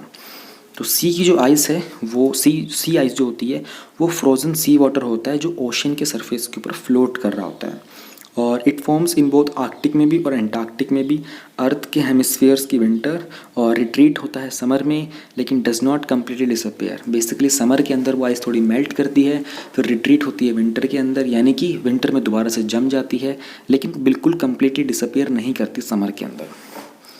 अगर ये ट्रेंड जो है ये कंटिन्यू होता है तो 2050 तक का एक प्रोजेक्शन है कि आर्कटिक रीजन के अंदर कोई भी आइस नहीं बचेगी, क्योंकि जिस वॉल्यूम के अंदर हमारा आइस का लॉस हो रहा है समर्स के अंदर, वो जितने वॉल्यूम में आइस का फॉर्मेशन होता है विंटर्स के अंदर उसको सरपास कर जाएगा, यानी कि जितनी आइस मेल्ट होगी उससे कम फॉर्म होगी। तो एक टाइम ऐसा आएगा 2050 तक कि आर्कटिक रीजन के अंदर आइस बचेगी ही नहीं। Then there is rapid decline in the Arctic ice sea cover. ये जो है ये बिल्कुल डायरेक्टली लिंक्ड है किस तरीके का हमारे कार्बन के एमिशंस हो रहे हैं और जो भी हमारे सब्सिक्वेंट ग्लोबल वार्मिंग हो रहा है। What are the impacts of declining Arctic sea ice cover? इसका इन्फ्लुएंस जो है वो रीजनल वेदर के ऊपर भी है। जो डिक्लाइन हो रहा है आइस सी का, इसके कारण इवेपोरेशन के जो रेट्स हैं उसके ऊपर बहुत बड़ा इम्पैक्ट पड़ता है, एयर ह्यूमिडिटी के ऊपर इम्पैक्ट पड़ता है, क्लाउड कवर के ऊपर, और जो भी नेबरिंग रीजन्स के रेनफॉल होते हैं उसके ऊपर भी इम्पैक्ट पड़ता है। रिसेंट टाइम्स के अंदर हाई टेम्परेचर रिकॉर्ड किया गया था साइबेरियन रीजन के अंदर, causing a prolonged heat wave, और which has been attributed to the absence of sea ice among the factors. अगर सी आइस कहीं ना कहीं मिस होगी तो वहाँ पर हीट वेव जो होगी उसकी फ्रीक्वेंसी बढ़ जाएगी। तो साइबेरियन रीजन के अंदर हाई टेम्परेचर नोट किया गया था। एक बार आर्कटिक ओशन के बारे में थोड़ा सा देख लेते हैं, फिर हम लोग बचे हुए 4 पॉइंट्स के बारे में पढ़ेंगे। जो आर्कटिक ओशन है ये अर्थ का नदर्न मोस्ट बॉडी है वाटर की, और ये वर्ल्ड का स्मॉलेस्ट ओशन भी है। इसके जो बॉर्डर हैं वो है Greenland, Canada, Norway, Alaska, Russia, और ये ऑलमोस्ट कम्प्लीटली कवर्ड है आइस के साथ मेजॉरिटी ऑफ द ईयर। पूरे साल के अंदर मोस्ट ऑफ द टाइम ये आइस से कवर्ड रहता है। It is surrounded by marginal seas such as the Chukchi Sea, East Siberian Sea, Laptev, Gara, Barents, White, Greenland and Beaufort। अब ये चीज़ें जो हैं आपको अगर मैगजीन में मिल गई हैं तो आपको ये सारे के सारे यहाँ पर नीचे भी आपको दिख जाएगा। देखो ये रहा ब्यूफोर्ट, ये रहा चुकची, ये रहा ईस्ट साइबेरियन, ये रहा लैप्टेव, ये रहा कारा, ये रहा बेरेंट सी, ग्रीनलैंड सी, नॉर्वेन सी, बैफिन पे। ये सारे के सारे आप लोगों ने देख लिए, तो आपको ये पता होना चाहिए कि ये एग्ज़ाम में आ सकते हैं, very high chances. Then we have loss of habitat, seals और पोलर बियर्स के लिए, ठीक है। इसके कारण जो एनकाउंटर्स होते हैं ना पोलर बियर्स के और ह्यूमन बींग्स के, वो इंक्रीज़ हो जाते हैं, क्योंकि जब उनका हैबिटेट लॉस होगा तो वो जनरली लैंड की तरफ मूव करना स्टार्ट करेंगे, ह्यूमन सिविलाइजेशन की तरफ, सेटलमेंट की तरफ मूव करना स्टार्ट करेंगे, फिर उनका और ह्यूमन बींग्स का जो एनकाउंटर होगा वो बढ़ जाएगा। Then we have coastal erosion. As sea ice retreats from coastlines, wind-driven waves combined with thawing permafrost may lead to more rapid coastal erosion. थॉइंग और परमाफ्रोस्ट वर्ड का मीनिंग समझ में आया तो पूरे वर्ड सेंटेंस का मीनिंग समझ में आ गया आपको। थॉइंग वर्ड का जो मीनिंग होता है वो सिंपली मीनिंग होता है कि एक प्रोसेस होता है आइस, स्नो और किसी भी दूसरे फ्रोजन सब्सटेंस के लिक्विड में कन्वर्ट होने का, या फिर वो सॉफ्ट बन जाता है वार्म अप होने के कारण। और अगर हम बात करते हैं परमाफ्रोस्ट के बारे में, तो परमाफ्रोस्ट कोई भी ग्राउंड होता है जो कम्प्लीटली फ्रोजन रहता है, मतलब अराउंड 32 डिग्री फ़ारेनहाइट या फिर 0 डिग्री सेल्सियस के ऊपर तकरीबन 2 साल तक लगातार, उसको बोलते हैं हम लोग परमाफ्रोस्ट। तो कोस्टल का इरोजन क्या होगा? जो आइस शीट्स हैं अगर वो रिट्रीट करेंगी, मेल्ट करेंगी कोस्ट लाइन के साथ, तो जो विंड्स होंगी वो ये जो भी हमारे परमाफ्रोस्ट वगैरह हो सकते हैं ना, इन एरियाज़ का भी इरोजन होना स्टार्ट हो जाएगा। ग्लोबल क्लाइमेट के ऊपर क्या इम्पैक्ट होगा। In the Arctic Ocean circulation is driven by the sinking of dense salty water. ठीक है, जो डेंस सॉल्टी वाटर होता है जब वो सिंक होता है ना तो आर्कटिक ओशन के अंदर वाटर का सर्कुलेशन होता है। Fresh melt water coming primarily from the Greenland ice sheet could interfere with ocean circulation at high latitudes slowing it down. Greenland के अंदर देखो, ग्रीनलैंड और आइसलैंड, आइसलैंड जो है नाम से उसमें होना चाहिए आइस लेकिन वो ग्रीन है, लेकिन ग्रीनलैंड और ग्रीन होना चाहिए लेकिन वहाँ पर आइस ही आइस है। तो ग्रीनलैंड के अंदर जो फ्रेश वाटर, देखो आइस के अंदर फ्रेश वाटर होता है, उसमें सॉल्टी वाटर नहीं होता, ध्यान रहे। तो वहाँ से जो फ्रेश वाटर मेल्ट होकर आएगा ग्रीनलैंड के अंदर वो इंटरफेयर करेगा हमारे ओशन के सर्कुलेशन के साथ हाई लेटीट्यूड्स के अंदर और उस सर्कुलेशन को वो स्लो कर देगा। Any changes in the ocean circulation can have unpredictable global impacts even in the lower altitudes such as extreme weather events and droughts etc. देखो कहीं ना कहीं ओशन के कारण ही हमारे मानसून रेनफॉल बनते हैं, ठीक है ना। रिवर के कारण इतना मानसून रेनफॉल नहीं बनता है, ओशन के कारण ज़्यादा बनता है। तो अगर हमारा ओशन का सर्कुलेशन पे इम्पैक्ट आएगा तो वेदर के इवेंट्स पे इम्पैक्ट आएगा। साइक्लोन का फॉर्मेशन क्यों होता है, ओशन के सरफेस टेम्परेचर के कारण होता है। ओशन की सर्कुलेशन में होगी तो उसका टेम्परेचर में कुछ ना कुछ चेंजेस होंगे। कैसे चेंजेस होंगे, बहुत वाइड स्केल के ऊपर होंगे तो हमें नहीं पता, वी कैन नॉट प्रिडिक्ट। इसलिए हम लोगों ने बोला है अनप्रिडिक्टेबल ग्लोबल इम्पैक्ट हो सकते हैं। पॉजिटिव फीडबैक क्या है, आइस अल्बेडो फीडबैक। जो सी आइस है उसका बहुत ही हायर अल्बेडो होता है ओशन वाटर के साथ। अल्बेडो वर्ड का मीनिंग समझो, अल्बेडो वर्ड का सिंपल होता है, एक मेजर को बोलते हैं अल्बीडो, एक्चुअली अल्बीडो होता है ये ALBEEDO है अगर इसकी प्रोनाउंसिएशन अल्बीडो। एक मेजर होता है कि कितनी लाइट थी, सनलाइट उसने हिट सरफेस को हिट किया और वो रिफ्लेक्ट हो गई बिना एब्जॉर्ब हुए, ठीक है। तो जो सी आइस होती है उसका अल्बीडो हायर होता है ओशन वाटर के साथ, ठीक, ओशन वाटर के कंपैरिजन में। Once the sea ice begins to melt a self reinforcing cycle often begins whereby as more ice melts and exposes more dark water the water absorbs more sunlight and the sun warmed the water then melts more ice. अब ये एक cycle है, feedback cycle बोलते हैं इसको, जिसके कारण क्या होता है कि जितना ज़्यादा आपकी आइस मेल्ट करेगी उतना ही ज़्यादा आपका अल्बिडो बढ़ेगा, यानी कि उतनी ज़्यादा सनलाइट आपके ओशन सरफेस के ऊपर बढ़ेगी, जिसके कारण टेम्परेचर बढ़ेगा। टेम्परेचर बढ़ेगा वो और ज़्यादा आइस को मेल्ट करेगा, और ज़्यादा आइस मेल्ट करेगी अल्बिडो और बढ़ेगा, और अल्बिडो बढ़ेगा टेम्परेचर और बढ़ेगा। तो ये एक फीडबैक साइकिल बन जाता है, यानी कि एक चीज़ दूसरे को फीडबैक दे रही है, वो उसको और घुमा के फिर फीडबैक दे रही होगी। ये बहुत ही अच्छा टर्म है, ये एक बार मैंने आंसर राइटिंग में भी ये टॉपिक दिया था, तो वहाँ से भी ये कुछ लोगों को समझ में आया होगा। फिर इस टॉपिक का कंक्लूजन करते हैं। आर्कटिक सी आइस जो है वो एक कॉम्प्लेक्स ग्लोबल सिस्टम का पार्ट है और एज अ रिजल्ट ये हमारी कम्युनिटीज़ को हर एक लैटिट्यूड के ऊपर अफेक्ट करती है। जो लॉस हो रहा है आर्कटिक सी के कारण वो उसको हम थोड़ा सा स्लो कर सकते हैं अगर हम लोग अपने कार्बन डाइऑक्साइड के एमिशन को स्लो कर दें, और जो हमारे बाकी ग्रीन हाउस गैसेस का एमिशन हो रहा है, और हम लोग अपने नेचुरल रिसोर्सेज को कंजर्व करें, तो हम अपने ग्लोबल इम्पैक्ट को ख़राब होने से, यानी कि उसका हार्मफुल इम्पैक्ट होने से उसको हम बचा सकते हैं। Now we have 5.4. The topic is natural barriers to natural disasters. कोई भी अगर नेचुरल डिज़ास्टर हो रहा होता है तो उसको नेचुरल बैरियर क्या होते हैं, बैरियर मतलब रुकावट। नेचुरल डिज़ास्टर को रोकने के लिए नेचुरल रुकावट हमारे पास क्या है। वेस्ट बंगाल ने एक प्रोजेक्ट लॉन्च किया है जहाँ पर वो 5 करोड़ के आसपास मैंग्रोव ट्रीज़ को ग्रो करेंगे, जो एरिया सुंदरबन का जहाँ पर साइक्लोन के कारण नुकसान हुआ था उस एरिया के अंदर। मौरी न्यूज़, जो पावरफुल साइक्लोन आया था एम्फान, जिसने इंडिया और बांग्लादेश दोनों को ही हिट किया था लास्ट मंथ, उसने बहुत सारे मैंग्रोव फॉरेस्ट को जो कि सुंदरबन डेल्टा में उसको डिस्ट्रॉय कर दिया था, उसके थ्रू जो पास किया था। और तकरीबन 4200 स्क्वायर किलोमीटर में से 1600 स्क्वायर किलोमीटर का जो एरिया था वहाँ पर डिस्ट्रक्शन हुआ था। इसलिए एक प्लांटेशन ड्राइव चलाई जा रही है और इस प्रोजेक्ट को इस मंथ के एंड में फिनिश करने की बात की गई है। ये जून मंथ की मैगजीन है तो जून मंथ के अकॉर्डिंग आप समझ जाइएगा। मैंग्रोव जो होते हैं वो नेचुरल बैरियर होते हैं साइक्लोन के लिए। ये एक ग्रोइंग एविडेंस है कि जो मैंग्रोव हैं और जो बाकी नेचुरल बैरियर्स होते हैं बहुत ही क्रिटिकल कंपोनेंट होते हैं पूरे के पूरे कोस्टल एरिया को बचाने के लिए, और जो भी वहाँ पर थ्रेट आता है सुनामी का, साइक्लोन का या फिर किसी और नेचुरल डिज़ास्टर्स का। कैसे होते हैं आगे देखते चले जाएंगे। मैंग्रोव के जो वेटलैंड्स होते हैं ना, ये जो भी ट्रॉपिकल और सब ट्रॉपिकल शोर्स होते हैं और जो एस्चुरीज होते हैं, किनारे होते हैं, कोस्टल रीजन्स होते हैं, पर्टिकुलरली ये वहाँ पर पाए जाते हैं। और जो भी डैमेज होता है प्रॉपर्टी या फिर लॉस ऑफ ह्यूमन लाइफ होता है, उन सब को उस सारे नेचुरल डिज़ास्टर के इम्पैक्ट को मिटिगेट करते हैं। ऑलराइट, और ये एक बैरियर एजेंट की तरह काम करते हैं ट्रॉपिकल स्टॉर्म्स में, टाइफून, साइक्लोन, हरिकेन, सुनामीज़ के अंदर। सुंदरबंस जो है वहाँ पर उस बहुत ही थिक फॉरेस्ट होते हैं, वो एक शील्ड की तरह काम करते हैं। जो मैंग्रोव्स होते हैं वो सिर्फ और सिर्फ विंड की स्पीड को रिड्यूस करने में ही हेल्प नहीं करते, जब स्टॉर्म्स आता है, बल्कि जो वेव्स होती है ना स्टॉर्म की, जब सर्ज होता है यानी कि जब उमड़ के आता है स्टॉर्म, जो वेव्स होती हैं इवन उनका जो इम्पैक्ट होता है उसको भी मिटिगेट कर देते हैं। लोकेशन और जो कर्वेचर है सुंदरबन डेल्टा का, वो इस तरीके से है कि जो साइक्लोन है वो डाइवर्ट हो जाते हैं बांग्लादेश की तरफ जब भी वो मैंग्रोव को हिट करते हैं। फॉर इंस्टांस जो साइक्लोन बुलबुल आया था 2019 के अंदर, वो बांग्लादेश को की तरफ को इंक्लाइन कर गया था इंडिया को हिट करने के बाद, जो डेल्टा रीजन में मैंग्रोव को जब उसने हिट किया था। तो ओडिशा के अंदर जो मैंग्रोव फॉरेस्ट हैं भीतरकनिका नेशनल पार्क के अंदर, वो बहुत ही हाई वेलोसिटी के विंड्स को भी रोक सकते हैं और उस पूरे के पूरे एरिया को प्रोटेक्शन देते हैं। और इवन जब साइक्लोन एम्फान आया था तब भी ओडिशा का जो कोस्ट था वो एक बैरियर की तरह काम कर रहा था। 1999 के अंदर एक सुपर साइक्लोन आया था, तो पूरा का पूरा जो एरिया था उसको सिर्फ और सिर्फ मैंग्रोव फॉरेस्ट ने सेव किया था। नेचुरल बैरियर टू डिज़ास्टर बायोशील्ड्स की बात करते हैं, तो ये इनडायरेक्ट और डायरेक्ट लिंकेजेस होते हैं इकोसिस्टम के और डिज़ास्टर्स के। Ecosystem based approaches can be effective tools in reducing disaster. इस तरह के जो इकोसिस्टम के बेस्ड अप्रोचेस होते हैं किसी भी डिज़ास्टर के इम्पैक्ट को रिड्यूस करने के लिए बहुत ही इफेक्टिव टूल्स होते हैं। कोई भी क्लाइमेट का रिस्क होता है उसको रिड्यूस करने के लिए, और उसमें से कुछ अप्रोचेस होती हैं जो कि 3 कंपोनेंट्स होते हैं ना रिस्क इक्वेशन के, उनको रिड्यूस कर देती हैं, जैसे कि buffering and mitigation hazard impacts, reducing vulnerability by providing ecosystem services to reduce vulnerability, reducing exposure when natural infrastructure is establish in highly expose areas etcetera. अब एट्सेट्रा मैंने बोल दिया है, लेकिन क्योंकि अगर आप सोचोगे तो इसके ज़्यादा भी हो सकती हैं, ठीक है, 3 कंपोनेंट्स ज़्यादा हो सकते हैं, बट यहाँ पर 3 लिखे हुए हैं।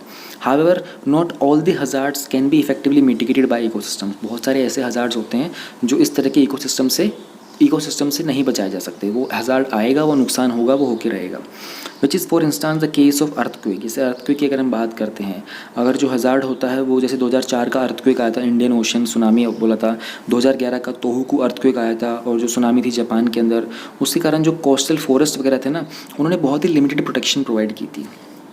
तो हज़ार्ड का मिटिगेशन, उसका फंक्शन क्या होता है डिफरेंट इकोसिस्टम के अंदर। आई थिंक ये टॉपिक बड़ा अच्छा है, किस तरीके से नेचुरल बैरियर जो है नेचुरल डिज़ास्टर को के इम्पैक्ट को मिटिगेट करने में हेल्प करते हैं। अपने आप में पूरा का पूरा एक मेंस का क्वेश्चन है ये, तो इस टॉपिक को मिस मत करना। कौन सा इकोसिस्टम होता है और उसमें हज़ार्ड का मिटिगेशन कैसे होता है। अगर हम बात करते हैं माउंटेन फॉरेस्ट की और जो हिल साइड में वेजिटेशन होती है, तो जो वेजिटेशन का कवर होता है, जो रूट के स्ट्रक्चर होते हैं ना, वो इरोजन से प्रोटेक्शन देते हैं। जो स्लोप होते हैं, जो झुकाव होता है जो लैंड का, उसको स्टेबिलिटी प्रोवाइड करते हैं, सॉइल को बाइंड करके रखते हैं, लैंडस्लाइड होने से रोक के रखते हैं। फॉरेस्ट जो होते हैं वो हमको प्रोटेक्शन देते हैं रॉक फॉल के कारण। फॉरेस्ट के कारण जो रॉक्स होते हैं, पत्थर होते हैं, वो नहीं गिरते हैं। इवन जो स्नो होती है ना, और जो एवलांचेस होते हैं, उनका भी जो फ्रीक्वेंसी होती है वो कम हो जाती है। Catchment forests, especially primary forests, they reduce the risk of floods by increasing infiltration of rainfall and delaying the peak floodwater flows.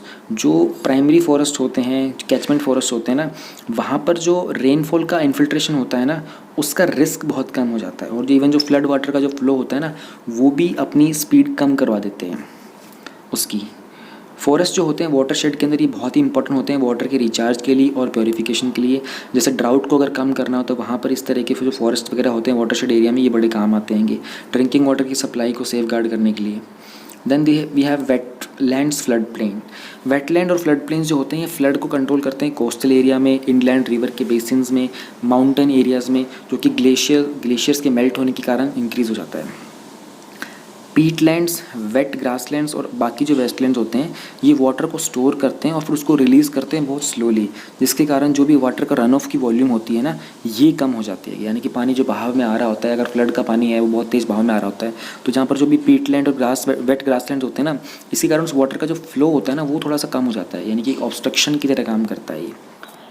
फिर जो वेट सीजन के जो फ्लो होते हैं ना, वो बहुत स्लोली हो जाते हैं, ड्राउट पीरियड के अंदर वो बहुत स्लोली रिलीज़ होते हैं मार्शेस, लेक्स और फ्लड प्लेन के कारण। Then we have coastal mangroves, salt marshes, coral reef, barrier island और sand dunes। ये किस तरीके से हमारे hazard को mitigate करते हैं। Coastal ecosystem protect against hurricanes, storm surges, flooding and other coastal hazards. A combined protection from coral reef, sea grass beds and sand dunes, coastal wetlands, coastal forest and particularly effective।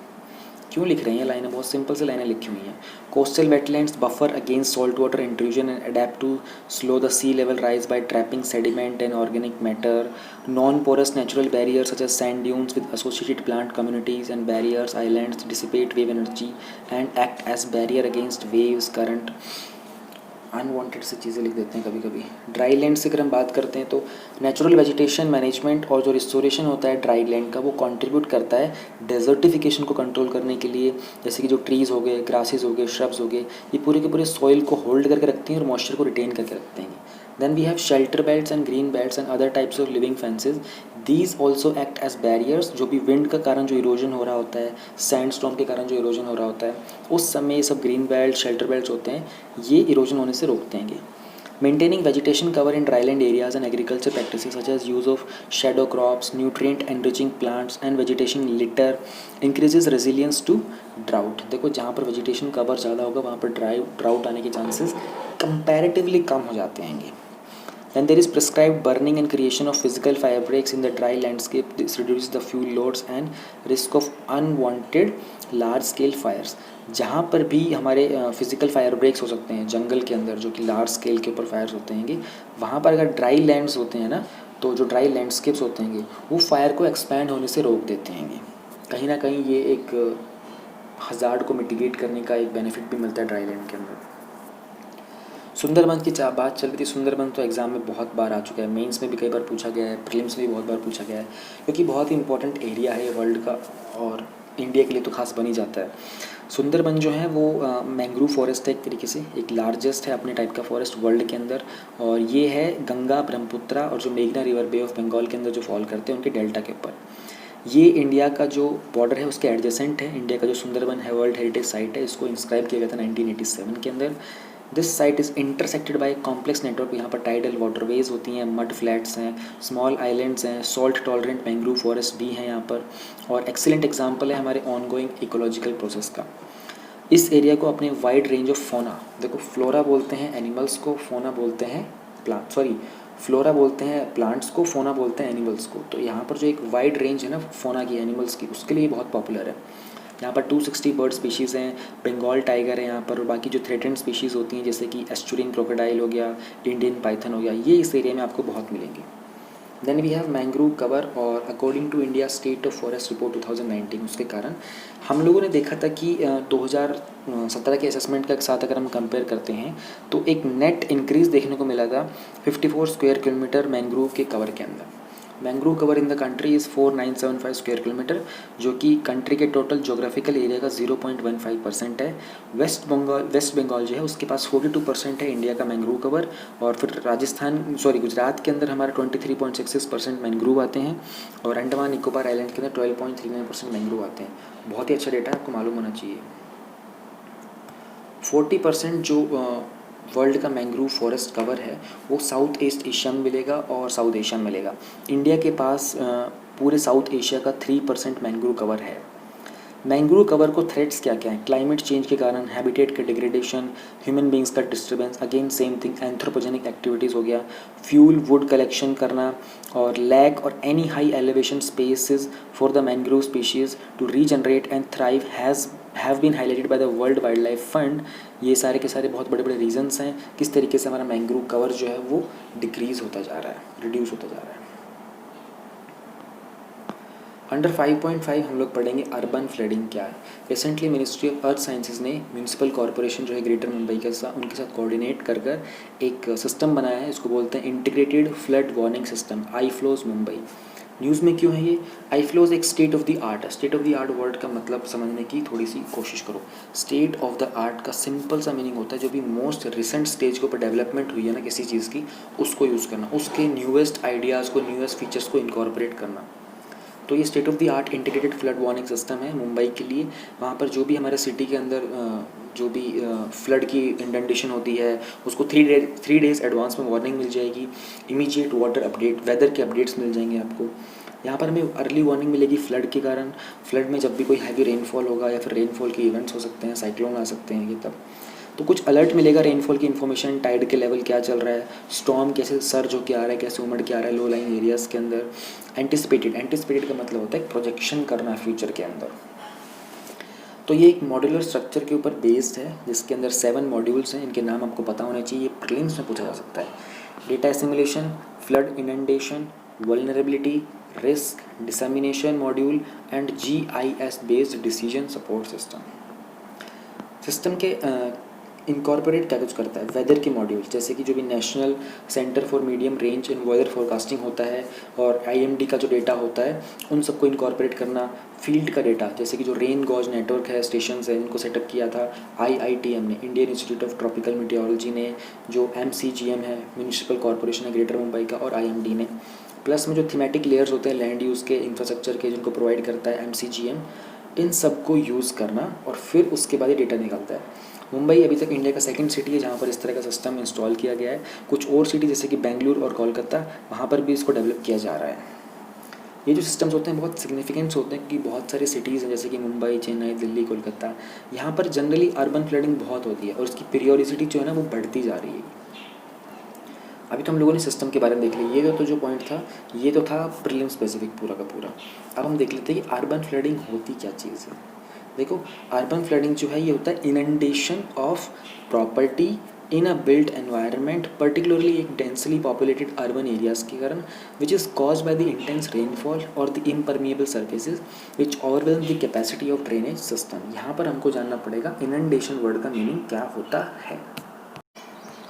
देखो, inundation word का एक simple सा meaning होता है किसी भी चीज़ के अंदर एक ओवरवेलमिंग अबंडेंस हो जाना, ठीक है ना। इम्परमिएबल सर्फेसेस, परमिएबल का मतलब होता है जिसमें से कोई चीज़ पेनिट्रेट कर जाती है, निकल जाती है कि, तो एक अर्बन सिटी के अंदर बहुत सारे इम्परमिएबल सर्फेसेस होते हैं जहाँ से पानी जो है वो ज़मीन में नहीं जा पाता।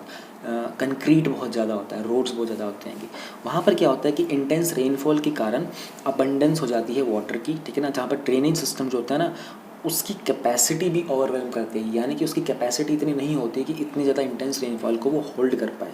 वहाँ पर बात इसलिए हो जाती है वो अर्बन फ्लडिंग। अर्बन का मतलब देखो, इम्परमिएबल सर्फेसेस बहुत इंपॉर्टेंट है अर्बन फ्लडिंग को समझने के लिए। It is significantly different from rural flooding as urbanization leads to development catchments which increases the flood peaks from 1.8 to 8 times and flood volumes up to 6 times. Consequently, flooding occurs very quickly due to faster flow times, sometimes in a matter of minutes. वो कहना चाह रहे हैं कि rural area से ज़्यादा urban area की flooding जो ज़्यादा डेंजरस होती है क्योंकि यहाँ पर कैचमेंट एरिया ज़्यादा होता है। कैचमेंट एरिया मतलब यहाँ पर पानी रुक जाता है। अगर आप रूरल एरिया की बात करो तो मिट्टी होती है, तो मिट्टी पानी को सोख जाएगी, बहुत टाइम से ड्राई होगी तो सोख जाएगी पानी को। लेकिन कैचमेंट एरिया यहाँ पर इम्परमिएबल सर्फेसिस होते हैं, तो जो फ्लड होती है वो 1.8 टाइम से डायरेक्टली 8 टाइम्स तक इंक्रीज़ हो सकती है, उसकी वॉल्यूम जो है वो 6 टाइम्स तक बढ़ सकती है और ये सारा का सारा काम मिनटों के अंदर हो जाता है। अर्बन फ्लडिंग के बहुत सारे वाइड रेंजिंग इम्पैक्ट हो सकते हैं। एक वाइटल अर्बन इंफ्रास्ट्रक्चर को डैमेज कर सकती है, डिसरप्शन हो सकता है ट्रांसपोर्ट में, पावर में, लाइफ का तो डैमेज होता ही है, लाइफ और प्रॉपर्टी का तो डैमेज। फिर एपिडेमिक्स का रिस्क बन जाता है, ठीक है ना। कोई भी वाटर बॉर्न या फिर वेक्टर बॉर्न इन्फेक्शंस होते हैं वो इंक्रीज़ हो सकते हैं। वाटर की क्वालिटी डिटोरिएट करने लग जाती है। इकोनॉमिक लॉस होता है जब इंडस्ट्रियल एक्टिविटीज़ के ऊपर एक रेजिस्टेंस मिलता है, रुक जाती हैं सडनली, सप्लाई चेन्स रुक जाती हैं कि फिर पॉपुलेशन का डिस्प्लेसमेंट होना स्टार्ट हो जाता है लो लाइंग एरियाज से अपर एरियाज़ के अंदर। एक्सीडेंट्स बढ़ जाते हैं, फायर्स होने लग जाती हैं शॉर्ट सर्किट्स के कारण। ये सब अर्बन फ्लडिंग के अंदर होता है। तो क्या क्या फैक्टर्स होते हैं जिनके कारण अर्बन फ्लडिंग होती है। मीटेरोलॉजिकल फैक्टर क्या होते हैं, हाइड्रोलॉजिकल फैक्टर क्या होते हैं, ह्यूमन फैक्टर्स क्या होते हैं। Heavy rainfall, cyclonic storms, small scale storms, cloud burst, bursting of glacier lakes, ये होते हैं हमारे मीटरोलॉजिकल फैक्टर। हाइड्रोलॉजिकल फैक्टर क्या होते हैं, सिंक्रोनाइजेशन होता है हमारे रन ऑफ्स का, ठीक है ना। तो जहाँ से भी पानी निकल रहा होता है ना वहाँ पर जैसे बारिश आएगी, अब आप मुंबई की बात करो अगर, तो वहाँ पे आसपास में जैसे पुणे वगैरह हो गया, वहाँ पर माउंटेन्स भी होते हैं। तो जो पानी का बहाव हो रहा होता है ना, मल्टीपल साइड से पानी जो होता है बहता हुआ आता है और वो सारा आपस में सिंक्रोनाइज हो जाता है इंटेंस रेनफॉल के अंदर, ठीक है ना। जो भी रन ऑफ हो रहा होता है पानी का वो एकदम से सिंक्रोनाइज हो जाता है। फिर हाई टाइड जो होती है वो भी ड्रेनेज को इम्पीड कर देती है कि देन बहुत सारे इम्परवियस और इम्परविएबल कवर, यानी कि जो लैंड वगैरह होता है वो इम्परवियस होता है, पानी नीचे जा नहीं सकता ज़मीन के अंदर। हाई सॉइल का मॉइस्चर के लेवल्स बड़े हाई होते हैं सॉइल के, जब सॉइल का मॉइस्चर लेवल ऑलरेडी बहुत हाई है तो पानी को सोखेगी कैसे, अगर सॉइल का मॉइस्चर लेवल लो होगा तो पानी को सोख लेगी ना। फिर कुछ नेचुरल सरफेस इन्फिल्ट्रेशन रेट होता है वो बहुत लो होता है। Absence of over the bank flow, channel network, ये सारे होते हैं। ह्यूमन फैक्टर्स क्या होते हैं, लैंड यूज़ का चाहिए, जैसे कि सरफेस की सीलिंग कर देते हैं, अर्बनाइजेशन होती है तो सरफेस जो होता है वो सील हो जाता है, डिफोरेस्टेशन हो गया, इसके कारण जो पानी का रन ऑफ होता है वो इंक्रीज़ करने लग जाता है और सेडिमेंटेशन होने लग जाती है। देन एनक्रोचमेंट, जो भी फ्लड प्लेन होता है वहाँ पर हम लोग उसके फ्लो को ऑब्स्ट्रक्ट कर देते हैं। Then we have flood management infrastructure, इसकी कोई मेंटेनेंस नहीं होती है, इतना एफिशिएंट है नहीं हमारा ये वाला इंफ्रास्ट्रक्चर। क्लाइमेट चेंज भी बहुत हद तक कंट्रीब्यूट करता है अर्बन फ्लडिंग के लिए।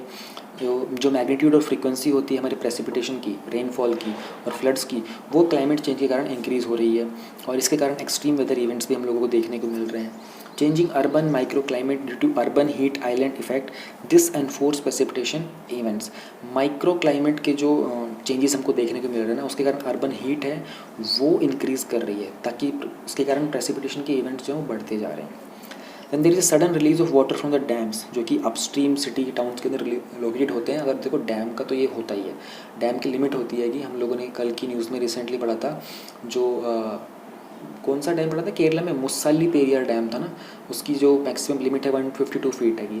अब वहाँ पर अर्थक्वेक के कारण कुछ क्रैक्स वगैरह देखने को मिले थे। तो अब जैसे कोई भी डैम होता है ना, उसकी लिमिट होती है, उस लिमिट के बियॉन्ड अगर पानी चला जाए, पानी उसमें इकट्ठा होगा ना, तो डैम के अंदर क्रैक्स आ जाता है, डैम टूट सकता है। तो डैम के अंदर अगर हैवी रेनफॉल होती है तो डैम को पानी छोड़ना ज़्यादा बेनिफिशियल होता है कि पानी छोड़ दो, रिवर के अंदर थोड़ा सा फ्लड आ जाने दो। लेकिन अगर डैम टूट गया तो उसका नुकसान बहुत ही भयंकर ज़्यादा हो जाता है। फिर बहुत ही इनडिस्क्रिमिनेट डिस्पोजल होता है सॉलिड वेस्ट का, जिसके कारण ड्रेनेज सिस्टम जो है वो ब्लॉक हो जाता है। तो ये सारे कुछ फैक्टर्स थे। हाँ, ये फैक्टर का पूरा मेंस क्वेश्चन बन सकता है। मैंने आपको कहा ना, अर्बन फ्लडिंग के ऊपर भी यहाँ इस चीज़ से पूरा क्या क्या फैक्टर्स होते हैं अर्बन फ्लडिंग के, पूरा मेंस का क्वेश्चन बन सकता है यहाँ पर एक अपना। वे फॉरवर्ड क्या है, फिर हम लोग देखेंगे एनडीएमए ने क्या गाइडलाइंस दी अर्बन फ्लडिंग के लिए। इंटीग्रेटेड अप्रोच होना चाहिए हमारा, ठीक है। सस्टेनेबल अर्बन प्लानिंग को हमें डेवलप करना चाहिए, हमें अर्बन लोकल बॉडीज़ को एम्पावर करना चाहिए, एजुकेट करना चाहिए। हमारा फोकस होना चाहिए कि किस तरीके से हम लोग कम्युनिटी के अंदर रेजिलियंस इंक्रीज़ करें, है अडेप्टिव कैपेसिटी को इंक्रीज़ करें, जो भी इंफ्रास्ट्रक्चर रिक्वायर्ड है उसको बिल्डअप करें। अर्बन डिज़ाइन और प्लानिंग जो है ये वाटर सेंसिटिव होनी चाहिए। कोई भी हम अर्बन सिटी को बिल्डअप कर रहे हैं, वाटर सेंसिटिव होनी चाहिए। हम लोग को टोपोग्राफी को कंसिडर करना चाहिए, किस तरह का सरफेस यूज़ कर रहे हैं, कैसा नेचुरल ड्रेनेज है यहाँ पर। Then we have vulnerability analysis and risk assessment, ठीक है ना। ये हमारे सिटी के जो मास्टर प्लान होता है ना, उसका पार्ट होना चाहिए कि किस तरह का रिस्क असेसमेंट हम लोग कर रहे हैं। Disabling the encroachment in sensitive Jones, कुछ एंटी इंक्रोचमेंट लॉज होने चाहिए, कानून होना चाहिए कि भाई ये पर्टिकुलर एरिया जो है ये बहुत ही नेचुरली सेंसिटिव एरिया है, यहाँ पर कोई बिल्डिंग इंफ्रास्ट्रक्चर कुछ नहीं बनेगा, इसको कोई भी ह्यूमन बीइंग जो इसको एनक्रोच नहीं करेंगे, इसको हथियाएंगे नहीं। नेशनल डिजास्टर मैनेजमेंट अथॉरिटी, देखो ये कब बना था national disaster management authority, disaster act के बाद बना था 2004-5 के बाद, जो सुनामी का जो पूरा टाइम चल रहा था तब ये बन के आया था डिजास्टर एक्ट के बाद। ये हम लोगों ने पढ़ा था, विजन की ही मंथली कंपाइलेशन में पढ़ चुके हैं, एनडीएमए के बारे में पूरा, डिजास्टर एक्ट के बारे में पूरा का पूरा। इसने कुछ गाइडलाइंस दी हैं अर्बन फ्लडिंग के ऊपर। तो इन्होंने डेजिग्नेट किया हुआ है मिनिस्ट्री ऑफ अर्बन डेवलपमेंट को कि वो नोडल मिनिस्ट्री रहेगी अर्बन फ्लडिंग के लिए, और कुछ की प्रोविजंस की गाइडलाइंस है। जैसे कि पहला हम एक हेडलाइन देखते हैं, अर्ली वार्निंग सिस्टम होनी चाहिए, डिज़ाइन और मैनेजमेंट होना चाहिए अर्बन ड्रेनेज सिस्टम का, urban flood water risk management, और कुछ टेक्नो लीगल रजीम और capacity development, awareness generation and documentation. पूरा एक बार स्क्रीन पर लेते हैं सामने। हाँ, एक नेशनल हाइड्रोमीटरोलॉजिकल नेटवर्क क्रिएट किया जाए जहाँ पर अर्ली वार्निंग मिलेगी सभी अर्बन सेंटर्स को। फिर हम लोगों को कुछ लोकल नेटवर्क डेवलप करने चाहिए, ताकि जहाँ पर हमको रेनफॉल के डेटा कलेक्शन का रियल टाइम हम लोगों को एनालिसिस मिले, ठीक है ना। हमको इसको लोकल नेटवर्क सेल की हेल्प से बना सकते हैं आईएमडी के हेडक्वार्टर्स के अंदर। और सब divide cities towns on the basis of water shade, किस सिटी के आसपास कितना वाटर शेड हो रहा है उसको उसका डिवीजन करना, एक प्रोटोकॉल सेटअप करना कि रेनफॉल का फोरकास्ट क्या हो सकता है अर्बन एरियाज़ के अंदर, जिस तरह का वहाँ पर वाटर शेड है वहाँ पर। Design and management of the urban drainage system, एक वाटर शेड बेस्ड और वार्ड बेस्ड इन्वेंट्री होना चाहिए, जो कि हमारे एग्जिस्टिंग स्टॉर्म और वाटर ड्रेनेज सिस्टम को भी मेंटेन करेगा, और ये प्रिपेयर किया जाना चाहिए। Pre monsoon desilting of the urban major dam, desilting का मतलब क्या होता है कि जो भी डैम्स वगैरह होते हैं ना, उनके अंदर जो पानी इकट्ठा हो रहा है उसके कारण सिल्ट बड़ा इकट्ठा हो जाता है उसकी डैम की वॉल के साथ साथ, उसको हर मानसून के सीज़न से पहले उसकी डीसिल्टिंग होनी चाहिए, उसको पूरा का पूरा क्लीन किया जाना चाहिए। और ये मार्च 31 हर साल 31 मार्च से पहले किया जाना चाहिए, क्योंकि उसके बाद फिर मानसून आ जाता है। हर एक बिल्डिंग जो है अर्बन एरिया के अंदर, वहाँ पर रेन वाटर हार्वेस्टिंग होना चाहिए, एक इंटीग्रल कॉम्पोनेंट होना चाहिए।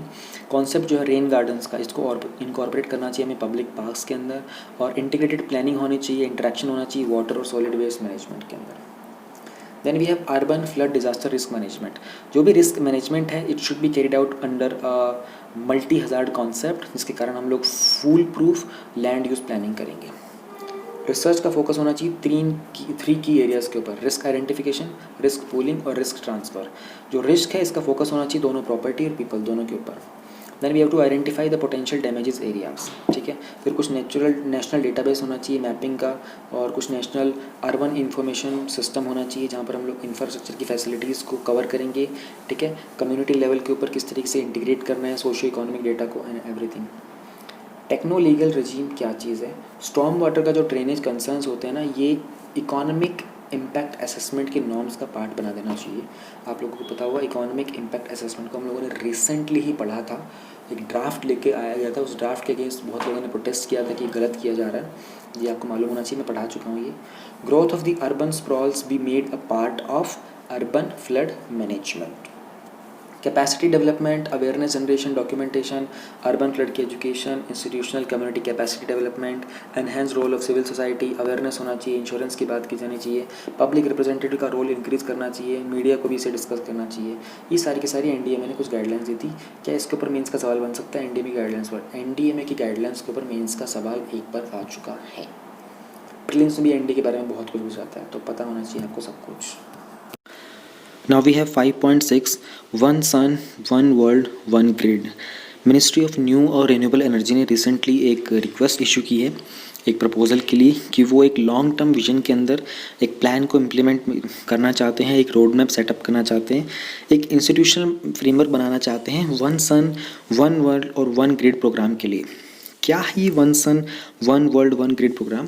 देखो, जब इंडिया ने 2017 के अंदर हमारा इंटरनेशनल सोलर अलायंस को फाइनली रेटिफाई किया था, बेसिकली इंडिया ने स्टार्ट किया था इस कॉन्सेप्ट को फ्रांस के साथ मिलकर, तो उसकी जो पहली मीटिंग हुई थी 2018 के अंदर, वहाँ पर इंडिया के प्राइम मिनिस्टर ने अनाउंस किया था कि हम लोगों को एक ऐसा प्रोग्राम बनाना चाहिए जहाँ पर, क्योंकि हमारा सन तो एक ही है ना, तो उससे जितनी भी एनर्जी आती है, सोलर एनर्जी आती है, उसके हम लोगों को कंट्रीज़ को ग्रिड से कनेक्ट कर देना चाहिए, ताकि जिस भी किसी कंट्री के अंदर एनर्जी की, इलेक्ट्रिसिटी की डेफिशिएंसी हो, वहाँ पर हम लोग उसको सोलर एनर्जी को डाइवर्ट कर सकते हो। ये कॉन्सेप्ट है। अब इसके बारे में डिटेल में देख लेते हैं।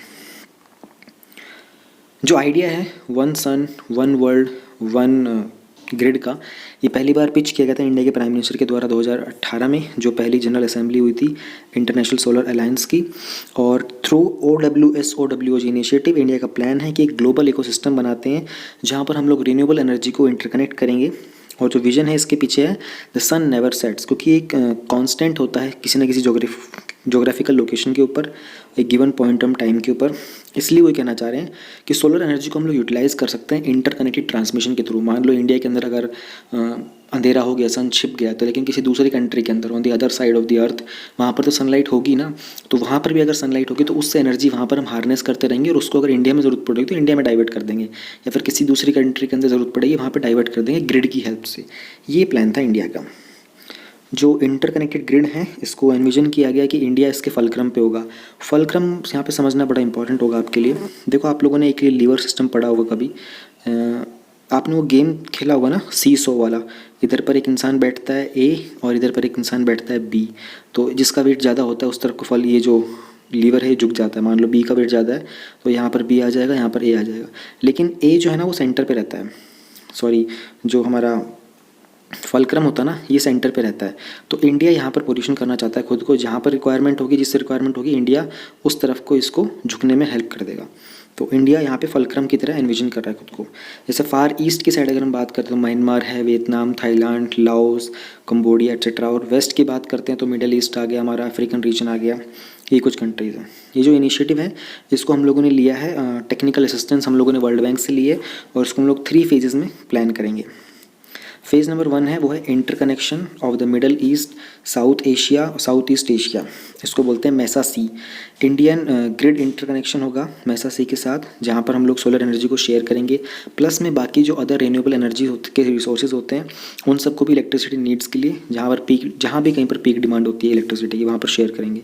इसके लिए हम लोग रिन्यूएबल एनर्जी के जितने भी पोटेंशियल हैं उन सबको एसेस करेंगे कि किस कंट्री के अंदर कितना पोटेंशियल है, कितनी रिक्वायरमेंट है, कितनी वहाँ पे प्रोड्यूस की जा रही है, और जो भी सूटेबल वेज होंगी उन सबको स्टडी किया जाएगा, उसके अकॉर्डिंगली सबको डाइवर्ट कर दिया जाएगा। फेज़ 2 के अंदर हम लोग interconnection of solar and other renewable energy resources rich regions, यानी कि एक ग्रिड करेंगे, इसको कनेक्ट करेंगे हम लोग, और इसमें अफ्रीकन पावर पूल भी होगा, ताकि जो भी सोलर एनर्जी हो और जो भी रिन्यूएबल एनर्जी होगी उसको उन कंट्रीज़ में शेयर करें जहाँ पर सोलर पैनल ज़्यादा लगे हुए हैं, ठीक है। प्लस में वहाँ पर नीड फिर भी ज़्यादा, जैसे सोलर अफ्रीकन रीजन की अगर हम बात करते हैं, वहाँ पर सबसे ज़्यादा नीड होती है इलेक्ट्रिसिटी की, तो वहाँ पर हम उसको जो भी रिन्यूएबल एनर्जी के रिच एरियाज़ वगैरह हैं उन सब के साथ कनेक्ट कर देंगे, ताकि वहाँ पर एनर्जी शेयर की जा सके। फेज़ थर्ड होगा ग्लोबल इंटरकनेक्शन। यहाँ पर हम लोग ग्लोबली इस पूरे के पूरे ग्रिड को कनेक्ट कर देंगे ताकि पूरे के पूरे वर्ल्ड को ग्रिड की हेल्प से, इलेक्ट्रिसिटी की मतलब सन की हेल्प से जो भी एनर्जी हम लोग हार्नेस करते हैं वो पूरी की पूरी शेयर की जा सके। मैंने आप लोगों को इंटरनेशनल सोलर अलायंस के बारे में भी बताया था। ये एक ट्रीटी है इंटरनेशनल इंटर गवर्नमेंटल ऑर्गेनाइजेशंस की सोलर रिसोर्स रिच कंट्रीज़, यानी कि वो कंट्रीज़ जैसे आपका अर्थ होता है, यहाँ इक्वेटर है, यहाँ पर ऊपर की तरफ हमारा आता है ट्रॉपिक ऑफ कैंसर और नीचे की तरफ आता है 23.5 के ऊपर हमारा कैप्रिकॉर्न। तो इन दोनों ट्रॉपिक्स के बीच में जो भी कंट्रीज़ आती हैं, किसी कंट्री का छोटा सा भी हिस्सा आता है, वो कंट्रीज़ जो हैं वो ISA का पार्ट बन सकती हैं। तो यूनाइटेड नेशंस के बाद ये one of the second biggest organisation है। ISA को अनाउंस किया गया था इंडिया के प्राइम मिनिस्टर के द्वारा, और उस टाइम के जो प्रेसिडेंट थे फ्रांस के, 2015 में इन्होंने अनाउंसमेंट किया था। और इसके 21st सेशन जो कि यूनाइटेड नेशन का क्लाइमेट चेंज का हुआ था, COP21 पेरिस में फ्रांस में हुआ था, वहाँ पर इसके हेडक्वार्टर गुड़गांव में है ISA के, और 67 मेंबर कंट्रीज़ हैं जिसमें इन्होंने रेटिफाई किया हुआ है ISA के फ्रेमवर्क एग्रीमेंट को। देन हम बात करते हैं इसका सिग्निफिकेंस क्या होगा, फ़ायदा क्या होने वाला है, इसका इंपॉर्टेंस क्या है। एक रीजनल और इंटरनेशनल इंटरकनेक्टेड ग्रीन ग्रिड हम लोग बनाएंगे। इसके कुछ नोटेबल बेनिफिट्स हैं इसके साथ, ठीक है, जैसे कि रिन्यूएबल एनर्जी को शेयर करना, इंटरनेशनल बॉर्डर के अक्रॉस हम एनर्जी को शेयर कर पाएंगे। जो भी पार्टिसिपेटिंग एंटिटीज़ हैं तो वहाँ से फिर इन्वेस्टमेंट आएगा रिन्यूएबल एनर्जी के अंदर, ठीक है। हम लोग स्किल्स को यूटिलाइज़ कर सकते हैं, टेक्नोलॉजी को, फाइनेंस को।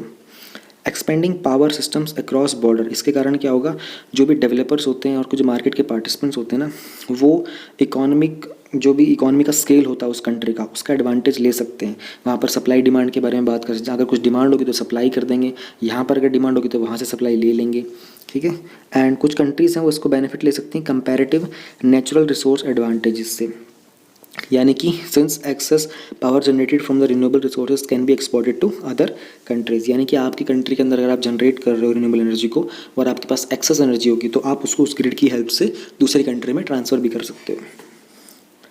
Then we have interconnection will help in electrification of areas that had previously lacked electricity and help achieve Sustainable Development Goal 7, which ensure access to affordable, reliable, sustainable and modern energy। जो हमारे 17 sustainable development goals हैं उसमें से जो 7th है उसको achieve करने में हेल्प मिलेगी। इसके कारण हम क्या कर सकते हैं, कुछ ऐसे एरियाज़ जहाँ पर पहले कभी इलेक्ट्रिसिटी की थी ही नहीं या फिर थी तो बहुत कम थी, वहाँ पर भी हम लोग इलेक्ट्रिसिटी पहुँचा पाएंगे। फिर कुछ एनवायरमेंटल बेनिफिट्स भी हैं, जैसे कि इंटरनेशनल कोऑपरेशन इंक्रीज़ होगा रिन्यूएबल एनर्जी के फील्ड में। तो इसके कारण क्या होगा, वो कंट्रीज जहाँ पर क्लीनर सोर्सेज ऑफ एनर्जी ज़्यादा हैं वो और भी करीब आएंगी और उनकी जो कुछ कमिटमेंट्स हैं पेरिस क्लाइमेट एग्रीमेंट के अंदर वो टाइम से फुलफ़िल कर पाएंगे।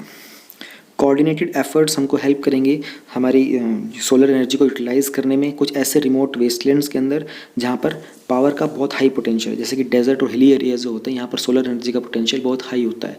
क्यों, डेजर्ट के अंदर क्या होता है ना कि ऑब्स्ट्रक्शन नहीं होता, इसका क्लाउड्स वगैरह भी कम होते हैं इसलिए वो एरिया डेजर्टी हो जाता है। सेम चीज़ हिल्स के ऊपर होती है, जितना ऊपर होता है ना उतना सनलाइट जो होती है उसके करीब होती है कि सोलर पैनल के। तो ये कुछ ऐसे एरियाज़ हैं जहाँ पर ज़्यादा सोलर एनर्जी को हार्नेस किया जा सकता है। इसको हम as a foreign policy tool भी यूज़ कर सकते हैं।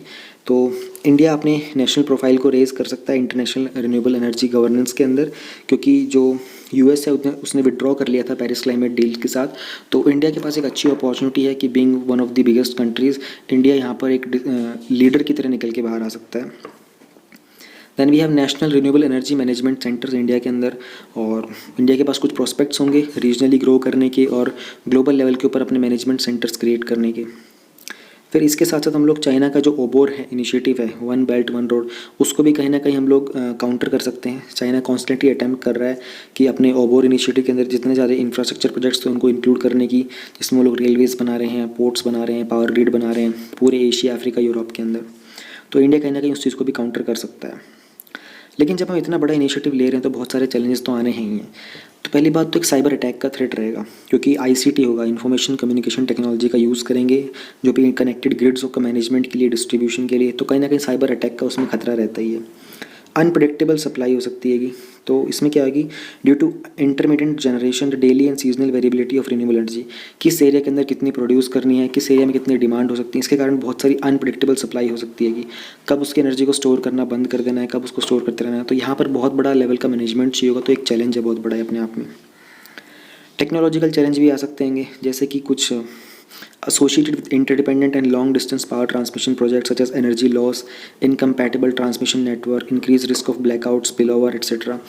क्योंकि जब लंबे डिस्टेंस तक आपको एनर्जी ट्रांसफ़र करनी होगी तो एनर्जी पहुंच तो बहुत जल्दी जाएगी, लेकिन एनर्जी वेस्ट भी बहुत होती है। जब आपको लंबे लेवल तक काफ़ी डिस्टेंस तक वायर वगैरह से ट्रांसफ़र करनी पड़ती है, जगह जगह पर आपको ट्रांसफार्मर लगाने पड़ेंगे। फिर मान लो अगर बीच में कहीं कोई प्रॉब्लम आ जाती है तो पूरा का पूरा ब्लैकआउट हो सकता है, सेकेंड एंड के ऊपर एनर्जी पहुँच ही नहीं रही, ये भी एक चैलेंज होता है। इसके साथ साथ रीजनल पॉलिटिकल इम्प्लीकेशंस भी होते हैं, तो बहुत जगह पर आपको डिनाइल मिलेगा, ठीक है ना, कॉन्फ्लिक्ट होंगे और आपको पॉलिटिकल कंसेशंस लेने पड़ेंगे, किस तरीके से परमिशन लेनी पड़ेगी, पॉलिटिकल ऑब्स्ट्रक्शंस आएंगे बीच बीच में, रेगुलेटरी हर्डल्स होंगे। तो बहुत डिफिकल्ट होगा इतने सारे मल्टीपल जुरिस्डिक्शन के साथ कोऑर्डिनेट करना, रीजनल प्लानिंग करना, एग्रीमेंट सेटअप करना कि किस तरीके से इन्वेस्टमेंट कॉस्ट को शेयर करना है, कौन सी कंट्री कितना इन्वेस्ट करेगी, कौन सी कंट्री कितना पैसा देगी। तो ये कुछ चैलेंजेस आएंगे इसके अंदर। Way forward, providing cyber security support for the energy utilities and operations to participating nations, we have to establish some standards जो ग्रिड को प्रोटेक्ट करेंगे और कुछ कंटिजेंसी प्लान्स भी डेवलप करने पड़ेंगे ताकि साइबर अटैक से हम बच सकें। हम लोगों को गवर्निंग इंस्टीट्यूशंस डेवलप करने पड़ेंगे और रीजनल मार्केट के फ्रेमवर्क्स, ताकि जो भी पॉलिटिकल नेगोशिएशंस हों उन सबको हम इन मार्केट्स और फ्रेमवर्क इंस्टीट्यूशन और फ्रेमवर्क के थ्रू कोऑर्डिनेट कर सकें। We have to encourage fair trade होना चाहिए, डोमेस्टिक रिफॉर्म करने पड़ेंगे, हर एक कंट्री को अपने अपने अंदर रिफॉर्म्स करने पड़ेंगे, क्योंकि अगर ग्लोबल लेवल पे जुड़ना होता है तो हर एक कंट्री का अलग अलग प्रोसीजर होता है, लेकिन अगर हम इंटरनेशनली कनेक्ट करेंगे तो हमको बहुत सारे डोमेस्टिक रिफॉर्म्स करने पड़ेंगे। ट्रांसपेरेंसी मेंटेन करना बहुत इंपॉर्टेंट है और इफेक्टिव मैनेजमेंट करना पड़ेगा पूरे के पूरे इंटरकनेक्टेड सिस्टम का।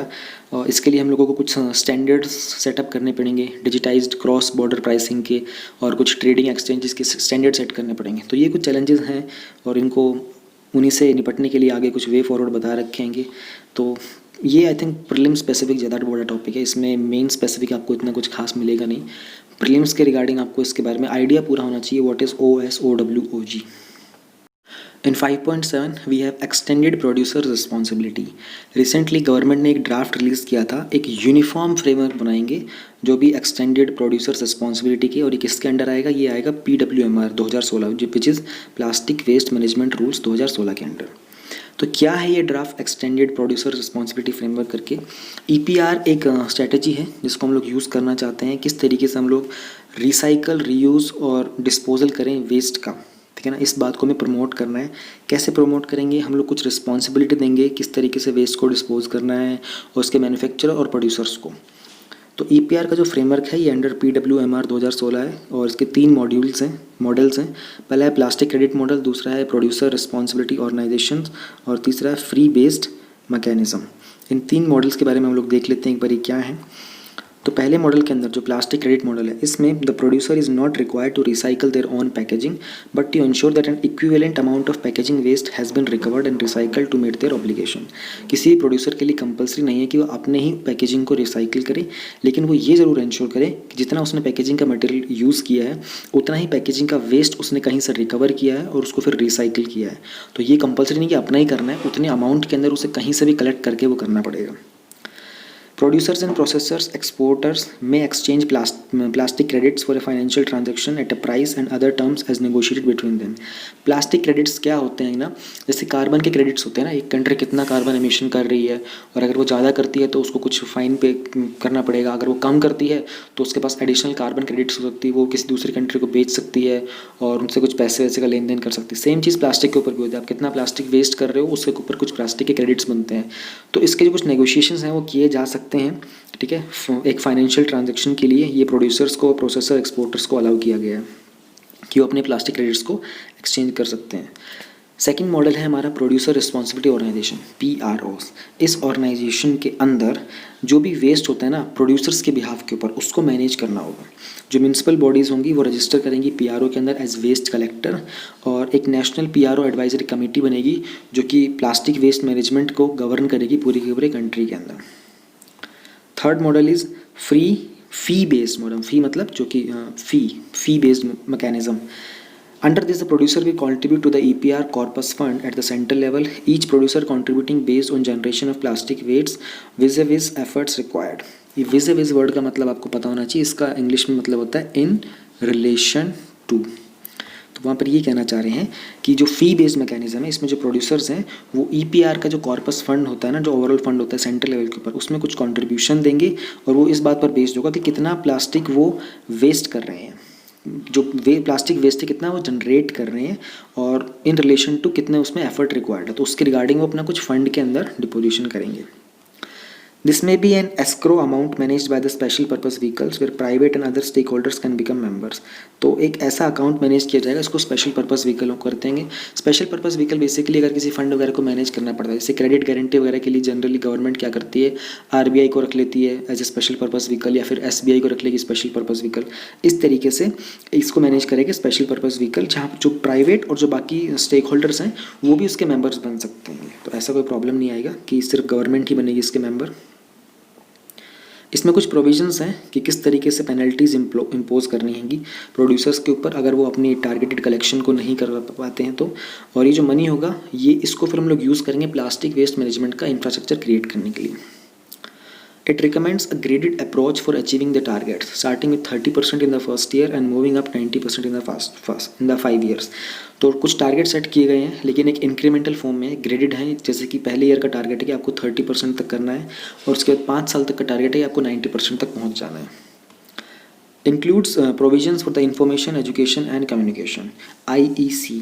ये इंफॉर्मेशन एजुकेशन एंड कम्युनिकेशन, ये जो पूरा का पूरा एक टर्म है ना, ये आपको याद होना चाहिए, आप किसी दूसरे आंसर में भी यूज़ कर सकते हो। जो चीज़ें मैं ऐसे बता रहता हूँ उनको प्लीज़ नोट डाउन कर लिया करो, ये एक्चुअल में बहुत काम आती हैं। तो इसके अंदर हमें प्रोविजंस क्यों इंक्लूड करने हैं, ताकि जो भी वेस्ट का सेग्रीगेशन होता है, कलेक्शन होता है और ट्रांसपोर्टेशन होता है ना, इस पूरे के पूरे प्रोसेस को हम लोग इफेक्टिवली एग्जीक्यूट कर सकें। इसके लिए हम लोगों को इन्फॉर्मेशन और एजुकेशन और कम्युनिकेशन के प्रोविजंस पे काम करना पड़ेगा। सिंगल नेशनल रजिस्ट्री क्रिएट की जाएगी जहाँ पर जो भी स्टेक होल्डर्स होते हैं, तो क्यों करेंगे हम लोग ऐसी सिंगल रजिस्ट्री, ताकि पूरी की पूरे जो एग्जीक्यूशन हो रहा है, प्रोसेस हो रहा है, उसकी मॉनिटरिंग अच्छे से की जाए, उसमें ट्रांसपेरेंसी लेके आए कि कहाँ कहाँ पर कितना प्लास्टिक का वेस्ट किया जा रहा है, उसको कैसे मैनेज कर रहे हैं।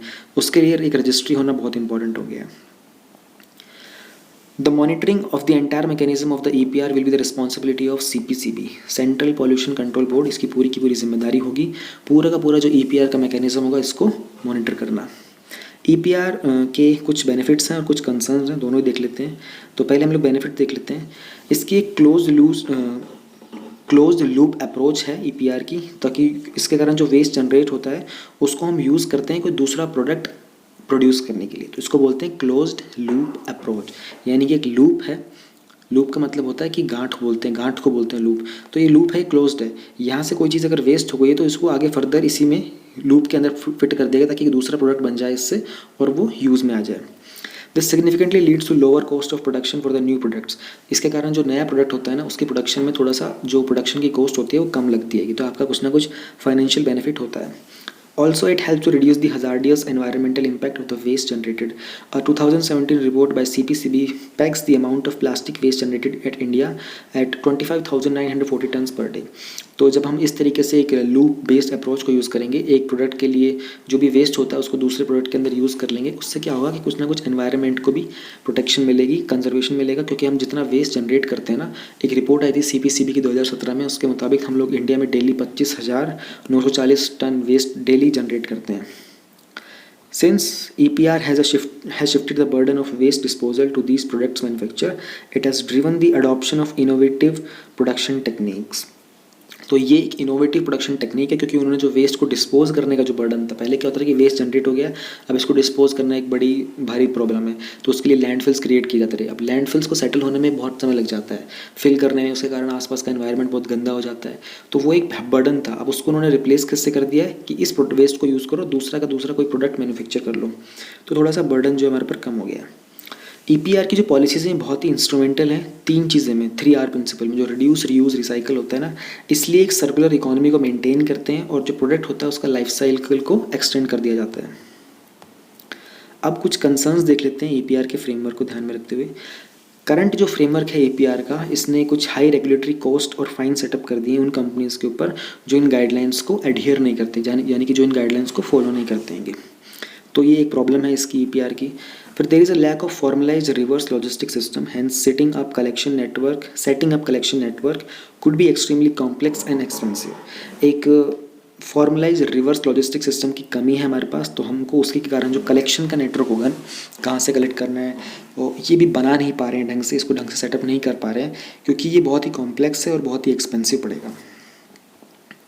जो इनफॉर्मल सेक्टर है वो मैनेज करता है 90% वेस्ट मैनेजमेंट को, और streams and upgrading them into the formal sector while ensuring their adherence to compliances will be challenging. अब उस इनफॉर्मल सेक्टर को फॉर्मल में कन्वर्ट करना, क्योंकि वहाँ पर 90% मैनेजमेंट हो रहा है ऑलरेडी, और इंश्योर करना कि वो सारी की सारी गाइडलाइंस को भी फॉलो करेंगे, ये अपने आप में बहुत चैलेंजिंग चीज़ है। Even after the implementation of EPR framework, social awareness and responsibility ये कुछ की कंसर्न रह जाएंगे इस पूरे के पूरे वेस्ट मैनेजमेंट को सक्सेसफुली इम्प्लीमेंट करने में। Segregation of waste at source will be challenging. देखो, एक तो होता है कि जब आप पे घर से कूड़े वाला कूड़ा उठा के ले जाता है तो अलग अलग कंटेनर में ले जाए, येलो में, ग्रीन में, ब्लू में, रेड में, जो भी कंटेनर्स होते हैं वो थोड़ा ईजी हो जाता है जो वेस्ट कलेक्टर होता है उनके लिए भी, लेकिन घरों के अंदर ही ये एक आदत डलवाना लोगों को कि अपने वेस्ट को सेग्रीगेट करके रखें, ये बहुत बड़ा चैलेंजिंग काम हो जाता है। और ये अपने आप में बहुत ही अनऑर्गेनाइज रहा है और एक अनअवेयर मैन पावर इसके लिए काम कर रही होती है, तो उस चीज़ का ये चैलेंज है हमारे पास। एक बार ज़रा ये देख लेते हैं plastic waste management rules PWMR 2016, ये इसको अमेंड किया गया था 2018 के अंदर। यहाँ पर हम लोगों ने मिनिमम थिकनेस डिफाइन की है प्लास्टिक के कैरी बैग्स की, जो कि 50 माइक्रोन्स है, और इसके कारण क्या होता है कि जो कॉस्ट और जो टेंडेंसी होती है ना फ्री कैरी बैग्स की, ये थोड़ी सी कम नीचे आ जाती है। अब रिस्पॉन्सिबिलिटी ऑफ लोकल बॉडीज़, ये भी अमेंडमेंट में आया था। Rural areas are brought under the rules since plastic has reached rural areas as well. The Gram Sabhas have been given responsibility of implementation. Plastic bag जो है वो गाँव के लेवल तक भी पहुँच चुके हैं, रूरल एरियाज़ में बहुत हद तक, तो ग्राम सभा को भी हम लोगों ने इसमें इंक्लूड कर लिया है, तो और उनको रिस्पॉन्सिबिलिटी दी गई है कि किस तरीके से प्लास्टिक के वेस्ट मैनेजमेंट के रूल्स को इम्प्लीमेंट किया जाए। एक्सटेंडेड प्रोड्यूसर्स रिस्पॉन्सिबिलिटी, ये तो हम लोगों ने अभी ऊपर किया ही था। Producers are to keep a record.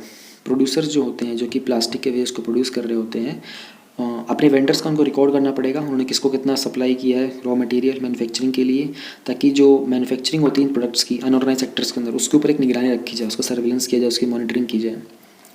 Responsibility of waste generator, जो भी इंस्टीट्यूशनल जनरेटर्स होते हैं प्लास्टिक वेस्ट के, उनको सेग्रीगेट करना होगा उस वेस्ट को, फिर स्टोर करना होगा सॉलिड वेस्ट मैनेजमेंट रूल्स के अकॉर्डिंग, और फिर उसको सेग्रीगेटेड वेस्ट को हैंड ओवर करना होगा जो भी ऑथराइज्ड वेस्ट डिस्पोजल फैसिलिटीज़ होती हैं वहाँ पर। Responsibility of the street vendors and retailers not to provide such carry bags or fine would be imposed। तो अगर जो स्ट्रीट वेंडर्स वगैरह होते हैं अगर वो इस तरह के प्लास्टिक वेस्ट वगैरह को कैरी करेंगे तो उनके ऊपर फ़ाइन लगाया जाएगा। जो भी रजिस्टर्ड शॉपकीपर्स होते हैं जो ऑन पेमेंट ऑफ रजिस्ट्रेशन फ़ी, उनको एक रजिस्ट्रेशन फ़ी पे करना पड़ेगा लोकल बॉडीज़ को, तभी वो अलाउ है कि वो प्लास्टिक कैरी बैग्स कर सकते हैं। प्लास्टिक के जो कैरी बैग्स होते हैं उनको अपनी शॉप में रख सकते हैं, यूज़ कर सकते हैं। Promote the use of plastic for the road construction और एनर्जी रिकवरी, ये हम लोगों ने अमेंडमेंट में किया था कि प्लास्टिक के कुछ रोड्स, इंडिया में ये कॉन्सेप्ट चल रहा है, अभी इसके ऊपर एक्सपेरिमेंट किया भी जा रहा है कि कितना सस्टेनिंग होता है ये इंडिया के एनवायरनमेंट को लेकर। A central registration system for the registration of the producers, importer owner, जो भी इंपोर्टर ओनर होते हैं प्लास्टिक वेस्ट वगैरह के, उनके लिए एक सेंट्रल रजिस्ट्रेशन सिस्टम प्रिपेयर किया जाएगा ताकि उसकी इन्फॉर्मेशन को नेशन वाइड शेयर किया जा सके जब भी रिक्वायरमेंट हो। Fizzing out of multi layered plastic MLP, जो भी नॉन रिसाइक्लेबल और जो नॉन एनर्जी रिकवरेबल होता है और उसका कोई ऑल्टरनेट यूज़ नहीं होता है, उस तरह के प्लास्टिक को हम लोगों को एकदम फेज आउट कर देना है। वे फॉरवर्ड क्या हो सकता है? एडॉप्शन ऑफ सर्कुलर इकोनॉमी, जिसका एम हो कि कैसे हम लोग वेस्ट को एलिमिनेट करेंगे, सिर्फ रिसाइकलिंग प्रोसेस से ही नहीं बल्कि पूरे लाइफ साइकिल से, जो भी प्रोडक्ट की पैकेजिंग वगैरह का होती है ताकि उसकी वैल्यू को हम लोग मैक्सिमाइज़ करें, वेस्ट को हम लोग एलिमिनेट करें, और उसका जो मटेरियल का डिज़ाइन है, उसका प्रोडक्ट है, उसके बिजनेस मॉडल्स को कैसे इम्प्रूव करें। Provide incentives to the industry, हम लोगों को कुछ टैक्स में रिबेट्स देना पड़ेंगे या फिर कुछ बाकी किसी कंडीशन में सपोर्ट करना पड़ेगा ताकि हम लोग प्लास्टिक को फेज आउट करने में ईजिली अपनी इंडस्ट्रीज़ का हेल्प कर सकते हैं। We have a need to integrate the informal sector, informal sector को हमें इसके अंदर लाना पड़ेगा ताकि सिटीजन्स की जो एनवायरमेंटल अवेयरनेस है वो इंक्रीज़ हो जाए। अगर वो इंक्रीज़ हो जाएगी तो हमको पब्लिक से सपोर्ट बहुत अच्छे से मिल जाएगा। इसमें हमको कोऑर्डिनेशन करना पड़ेगा, कम्युनिकेशन करना पड़ेगा, स्टेक होल्डर जो कि हिस्सेदार होते हैं वो बहुत सारे इन्वॉल्व होंगे इसमें। 5.8 कोविड-19 biomedical waste management, central pollution control board ने एक कुछ गाइडलाइंस रिवाइज़ करके रिलीज़ की थी कि जो भी वेस्ट मैनेजमेंट वेस्ट जो जनरेट हो रहा है ना कोविड-19 के कारण, उस सबको कैसे मैनेज करना है। More on the news guidelines issue किए गए थे, इसका टाइटल था guidelines for handling treatment and disposal of waste generated during treatment diagnosis quarantine of कोविड-19 पेशेंट्स। और इनको एडिशन में जो बायोमेडिकल के वेस्ट मैनेजमेंट रूल 2016 हैं उनके अंडर इशू किया गया है। ये जो गाइडलाइंस हैं सभी के ऊपर एप्लीकेबल हैं, जो भी स्टेक होल्डर्स हैं इसके अंदर, ठीक है ना, जो कि आइसोलेशन वार्ड्स में है, क्वारंटीन सेंटर में है, सैंपल कलेक्शन सेंटर पे हो गया, लेबोरेटरीज़ हैं, अर्बन लोकल बॉडीज़ हैं, कॉमन बायोमेडिकल वेस्ट ट्रीटमेंट और डिस्पोजेबल फैसिलिटीज़, हर जगह पर ये जो रूल्स हैं ये लागू होंगे। एक बार ज़रा की गाइडलाइंस देखने से पहले हम लोग ये देख लेते हैं कि बायोमेडिकल वेस्ट मैनेजमेंट के रूल्स 2016 के हैं, क्योंकि ये 2018 में अमेंड किया गया था। प्री ट्रीटमेंट ऑफ वेस्ट, जो भी वेस्ट जनरेट होगा लेबोरेटरीज़ के अंदर, माइक्रोबायोलॉजिकल वेस्ट है, ब्लड के सैंपल्स हैं, ब्लड बैग्स हैं, इन सबको प्री ट्रीट करना है डिसइंफेक्शन के थ्रू और स्टरलाइज करना है ऑन साइट के ऊपर एक प्रॉपर मैनर के अंदर जो WHO ने प्रिस्क्राइब किया हुआ है। फेजिंग आउट, जो भी क्लोरिनेटेड प्लास्टिक बैग्स होते हैं, ग्लव्स होते हैं और ब्लड बैग्स होते हैं, इन सबको हमें फेज आउट करना है। बेटर सेग्रीगेशन, जो भी बायोमेडिकल वेस्ट हो सकते हैं होते हैं उनको क्लासिफाई किया गया 4 कैटेगरीज के अंदर। Untreated human anatomical waste, animal anatomical waste, soil waste और बायोटेक्नोलॉजी वेस्ट, 4 कैटेगरीज। वेस्ट के स्टोरेज की बार ऊपर क्या अमेंडमेंट हुआ था? Provision within the premises for a safe ventilated and secured location for the storage of segregated biomedical waste, यानी कि जो भी बायोमेडिकल का वेस्ट होगा उसको सेग्रीगेट करने के बाद हमको एक सेफ वेंटिलेटेड और सिक्योर लोकेशन में उसको स्टोर करना है। ट्रेनिंग एंड इम्यूनाइजेशन, तो इसमें आता है रेगुलर ट्रेनिंग देनी पड़ेगी हमें हेल्थ केयर वर्कर्स को, ताकि और जो भी हेल्थ उनको इम्यूनाइजेशन के regarding. Then we have transportation and handling, भी हमें ये इंश्योर करना पड़ेगा कि जो भी बायोमेडिकल का वेस्ट हम लोगों ने कलेक्ट किया है ऑक्यूपायर से, उसको हम लोगों ने अच्छे से हैंडल किया है, ट्रांसपोर्ट किया है, जहाँ पर भी स्टोर करना था, ट्रीट करना था, फिर उसको बिना किसी एडवर्स इफेक्ट के उसको डिस्पोज भी कर दिया गया, ताकि ह्यूमन हेल्थ और एनवायरनमेंट के ऊपर कोई भी हार्मफुल इम्पैक्ट ना हो। डिस्पोजल के प्रोसीजर के ऊपर क्या हुआ था? जो भी बायोमेडिकल वेस्ट होगा इसको हमें सेग्रीगेट करना है कलर्ड बैग्स के अंदर, येलो, रेड, वाइट और ब्लू, और ये जो भी वेस्ट की कैटेगरी होती है उसके अकॉर्डिंग, और इसको हमें स्टोर करना है 28 आवर्स तक, जो कि अगर ज़रूरत है उसको ट्रीट करने की इन सीटू साइट यानी कि, और या फिर कलेक्ट करना है उसको वर्कर के द्वारा CBMWTF। CBMWTF आपको शायद नहीं समझ में आएगा तो यहाँ पर देख लो, हम लोगों ने अभी बताया था। CBMWTF क्या होता है? ये होता है common biomedical waste treatment and disposable facilities. तो ये कुछ की फीचर्स थे। अब जो रिसेंटली जो गाइडलाइंस आई थी उसके कुछ की गाइडलाइंस देख लेते हैं। Collection and segregation of waste, मुझे लगता है कि इसमें कुछ खास आएगा नहीं, ये आपका वो नहीं आएगा, मतलब एग्जाम में पूछा नहीं जाएगा। इसकी अभी की जो गाइडलाइंस ये ज़्यादा इंपॉर्टेंट है, उसके अमेंडमेंट क्या हुई थी। तो इस वाले पार्ट को मैं देखा था, मैंने कुछ इसमें खास था नहीं, क्या चैलेंजेस होंगे इसमें, ऐसा कुछ नहीं जो आप पढ़ पाओगे। वो गाइडलाइंस ऊपर की इंपॉर्टेंट थी तो हम लोगों ने पढ़ लिएगी। CBAT 2030 प्रोजेक्ट के बारे में देख लेते हैं, ये एक अच्छी चीज़ है। रिसेंटली रिसर्चर्स ने अंडर CBAT 2030 प्रोजेक्ट अपना एक मैपिंग को कंप्लीट कर लिया है, जो कि पूरे के वर्ल्ड की ओशन फ्लोर की 1/5 मैपिंग हैगी। एक कोलैबोरेटिव प्रोजेक्ट है, ठीक है ना, निप्पन फाउंडेशन जापान की, और जो जनरल बैथीमेट्रिक चार्ट है ओशियंस का, गैबको के बारे में जान लेते हैं। एक इंटरनेशनल ग्रुप है जियो साइंटिस्ट का और हाइड्रोग्राफर्स का। इसका काम है एक बैथीमेट्रिक डेटा सेट और डेटा प्रोडक्ट्स को प्रिपेयर करना। गैबको ऑपरेट करता है, कुछ जॉइंट ऑस्पिशीज़ हैं इसके, जैसे कि inter governmental oceanographic commission IOC UNESCO का है, और इंटरनेशनल हाइड्रोग्राफिक ऑर्गेनाइजेशन IHO। गैबको ओनली इंटर गवर्नमेंटल ऑर्गेनाइजेशन है जिसके पास मैंडेट है कि वो पूरे के पूरे ओशन के फ्लोर की मैपिंग करेगा, ठीक है। और CBAT 2030 प्रोजेक्ट का एम क्या है? जो भी अवेलेबल बैथीमेट्रिक डेटा है ना, जो डेफिनेटिव मैप के लिए रिक्वायर है, वर्ल्ड का जो ओशन फ्लोर का मैप है 2030 का, उसको सभी को अवेलेबल कराना। बैथीमेट्री क्या होता है कि मेजरमेंट होता है ओशन फ्लोर की डेप्थ का और उसकी शेप का, उसको बैथीमेट्री बोलते हैं। और इस प्रोजेक्ट को लॉन्च किया गया था यूनाइटेड नेशन के ओशन कॉन्फ्रेंस में 2017 में, और ये यूनाइटेड नेशन की जो सस्टेनेबल डेवलपमेंट गोल है SDG 14 उसके बिल्कुल अलाइंड है। और वो गोल क्या है? To conserve and sustainably use the ocean, seas and marine resources. CBAT 2030 जो प्रोजेक्ट है इसके अंदर 4 रीजनल सेंटर्स हैं और ग्लोबल सेंटर जो है वो UK में है। सी फ्लोर मैपिंग के बेनिफिट्स क्या होंगे? हमको जो शेप है हमारे CBAT की बहुत ही क्रिटिकल है, ताकि हम लोगों को ओशन के सर्कुलेशन पैटर्न्स की अंडरस्टैंडिंग मिल जाए, जिसके कारण हम लोग क्लाइमेट में और वेदर के पैटर्न्स में, टाइड में, सेडिमेंट ट्रांसपोर्ट या फिर कोई भी रिसोर्स एक्सप्लोरेशन करना हो, इन सब के अंदर हम लोगों को बेटर अंडरस्टैंडिंग मिल सके। इसलिए सी फ्लोर मैपिंग बहुत इंपॉर्टेंट है। Strengthen understanding of marine ecosystem and marine life for the benefit of current and future food supply.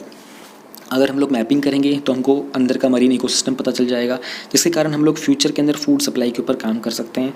World के अंदर 3 बिलियन पीपल, ठीक है ना, वो लोग फ़िश के ऊपर रिलाई करते हैं प्रोटीन के लिए।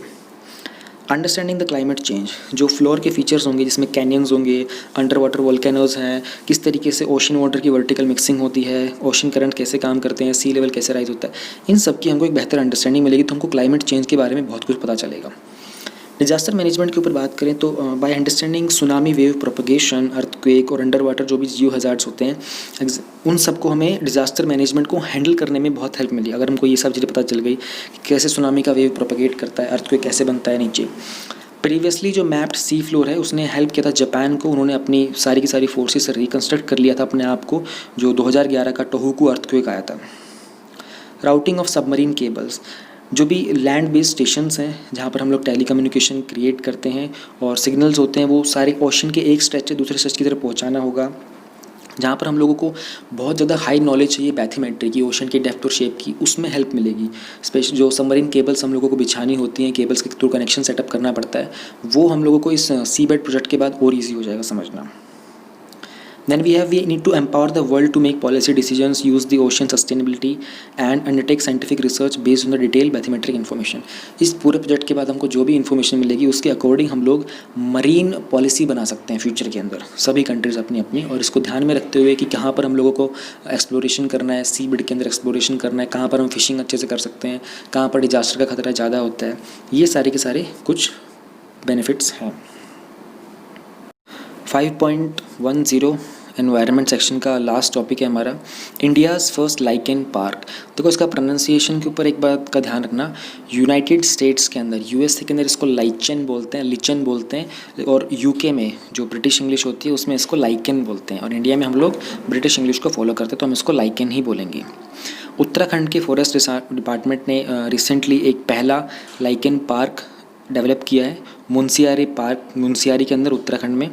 न्यूज़ में क्यों है इस पार्क को डेवलप किया गया, इसका एम है कैसे हम लोग कंजर्व, प्रोटेक्ट और कल्टीवेट करेंगे लाइकेन को, ताकि जो लोकल्स हैं उनको इनकी इंपॉर्टेंस के बारे में पता चले, उनके अंदर एक अवेयरनेस आए। कुछ 20,000 से ज़्यादा स्पीशीज़ जो लाइकेन की हैं जो वर्ल्ड में फाउंड की जाती है, इंडिया में इसमें 20,000 में से 2,714 है जो फाउंड की जाती हैं। उत्तराखंड में कुछ 600 से ज़्यादा लाइकेन के स्पीशीज़ मिलते हैं। लाइकन्स क्या होते हैं? लाइकन एक कॉम्पोजिट ऑर्गेनिज्म होता है जो अलगी से या फिर साइनोबैक्टीरिया से इमर्ज होकर आता है, और it lives among the filaments of the fungi, जो कि सिम्बायोटिक रिलेशनशिप होती है उसकी फंगाई के साथ। वेरेज जो अलगी होता है वो नॉर्मली ग्रो करता है एक्वेटिक में या फिर एक्सट्रीमली मॉइस्ट एनवायरनमेंट के अंदर। जो लाइकेन होता है ये पोटेंशियली मिलेगा आपको किसी सरफेस के ऊपर, या तो रॉक के सरफेस के ऊपर या फिर किसी दूसरे प्लांट के ऊपर। तो अगर दूसरे प्लांट के ऊपर ग्रो करता है तो उसको बोलते हैं एपीफाइट। लोकल लैंग्वेज की बात करें तो वहाँ पर इसको झूला या फिर पत्थर के फूल बोला जाता है। लाइकेंस जो होते हैं ये बहुत स्लो ग्रो करते हैं और ये सेंचुरीज़ तक जिंदा रह सकते हैं। कुछ मेजर यूज़ होते हैं लाइकेंस के। इनकी एक एबिलिटी होती है कि इरोडिंग रॉक्स के ऊपर से मिनरल को सेपरेट कर देता है, और बहुत सारे क्यूजीन्स के अंदर, बहुत सारे फूड डिशेस के अंदर एक बहुत की इंग्रेडिएंट की तरह लाइकेन को यूज़ किया जाता है। कन्नौज के अंदर एक इंडिजिनस परफ्यूम भी बनता है लाइकेंस को यूज़ करके, और प्लस में इनको सनस्क्रीन की क्रीम्स के अंदर, डाइज में और कुछ मेडिसिन पर्पज़ के लिए यूज़ किया जाता है। Some lichens are very tolerant to the pollutants such as nitrogen or sulphur compounds, while others are very sensitive and the presence of one or both of these chemicals. Hence, the species act as bioindicators. Also, it absorbs and stores radioactive substances such as cesium, strontium compounds without apparent harm. कुछ ऐसे lichens होते हैं जो कि pollutants जैसे कि nitrogen हो गया, सल्फ़र कंपाउंड, इनको टॉलरेट कर लेते हैं। कुछ ऐसे होते हैं जो टॉलरेट नहीं कर पाते, और कुछ होते हैं जो टॉलरेट कर भी ले, कुछ चीज़ कोई किसी को कर रहा है किसी को नहीं कर रहा। तो बहुत सारी प्रॉपर्टीज़ होती हैं इनकी, इसलिए ये बायो इंडिकेटर्स का भी काम करते हैं। तो बहुत सारे केसेस के अंदर ये जो रेडियो एक्टिव सब्सटेंसेस होते हैं जैसे सीजियम वगैरह हो गया, स्ट्रॉन्शियम के कंपाउंड्स होते हैं, तो वहाँ से ये रेडियो एक्टिविटी को अब्जॉर्ब भी कर लेते हैं, तो बिना किसी हार्म के। तो एनवायरनमेंट सेक्शन यहाँ ख़त्म होता है हमारा। Thank you very much.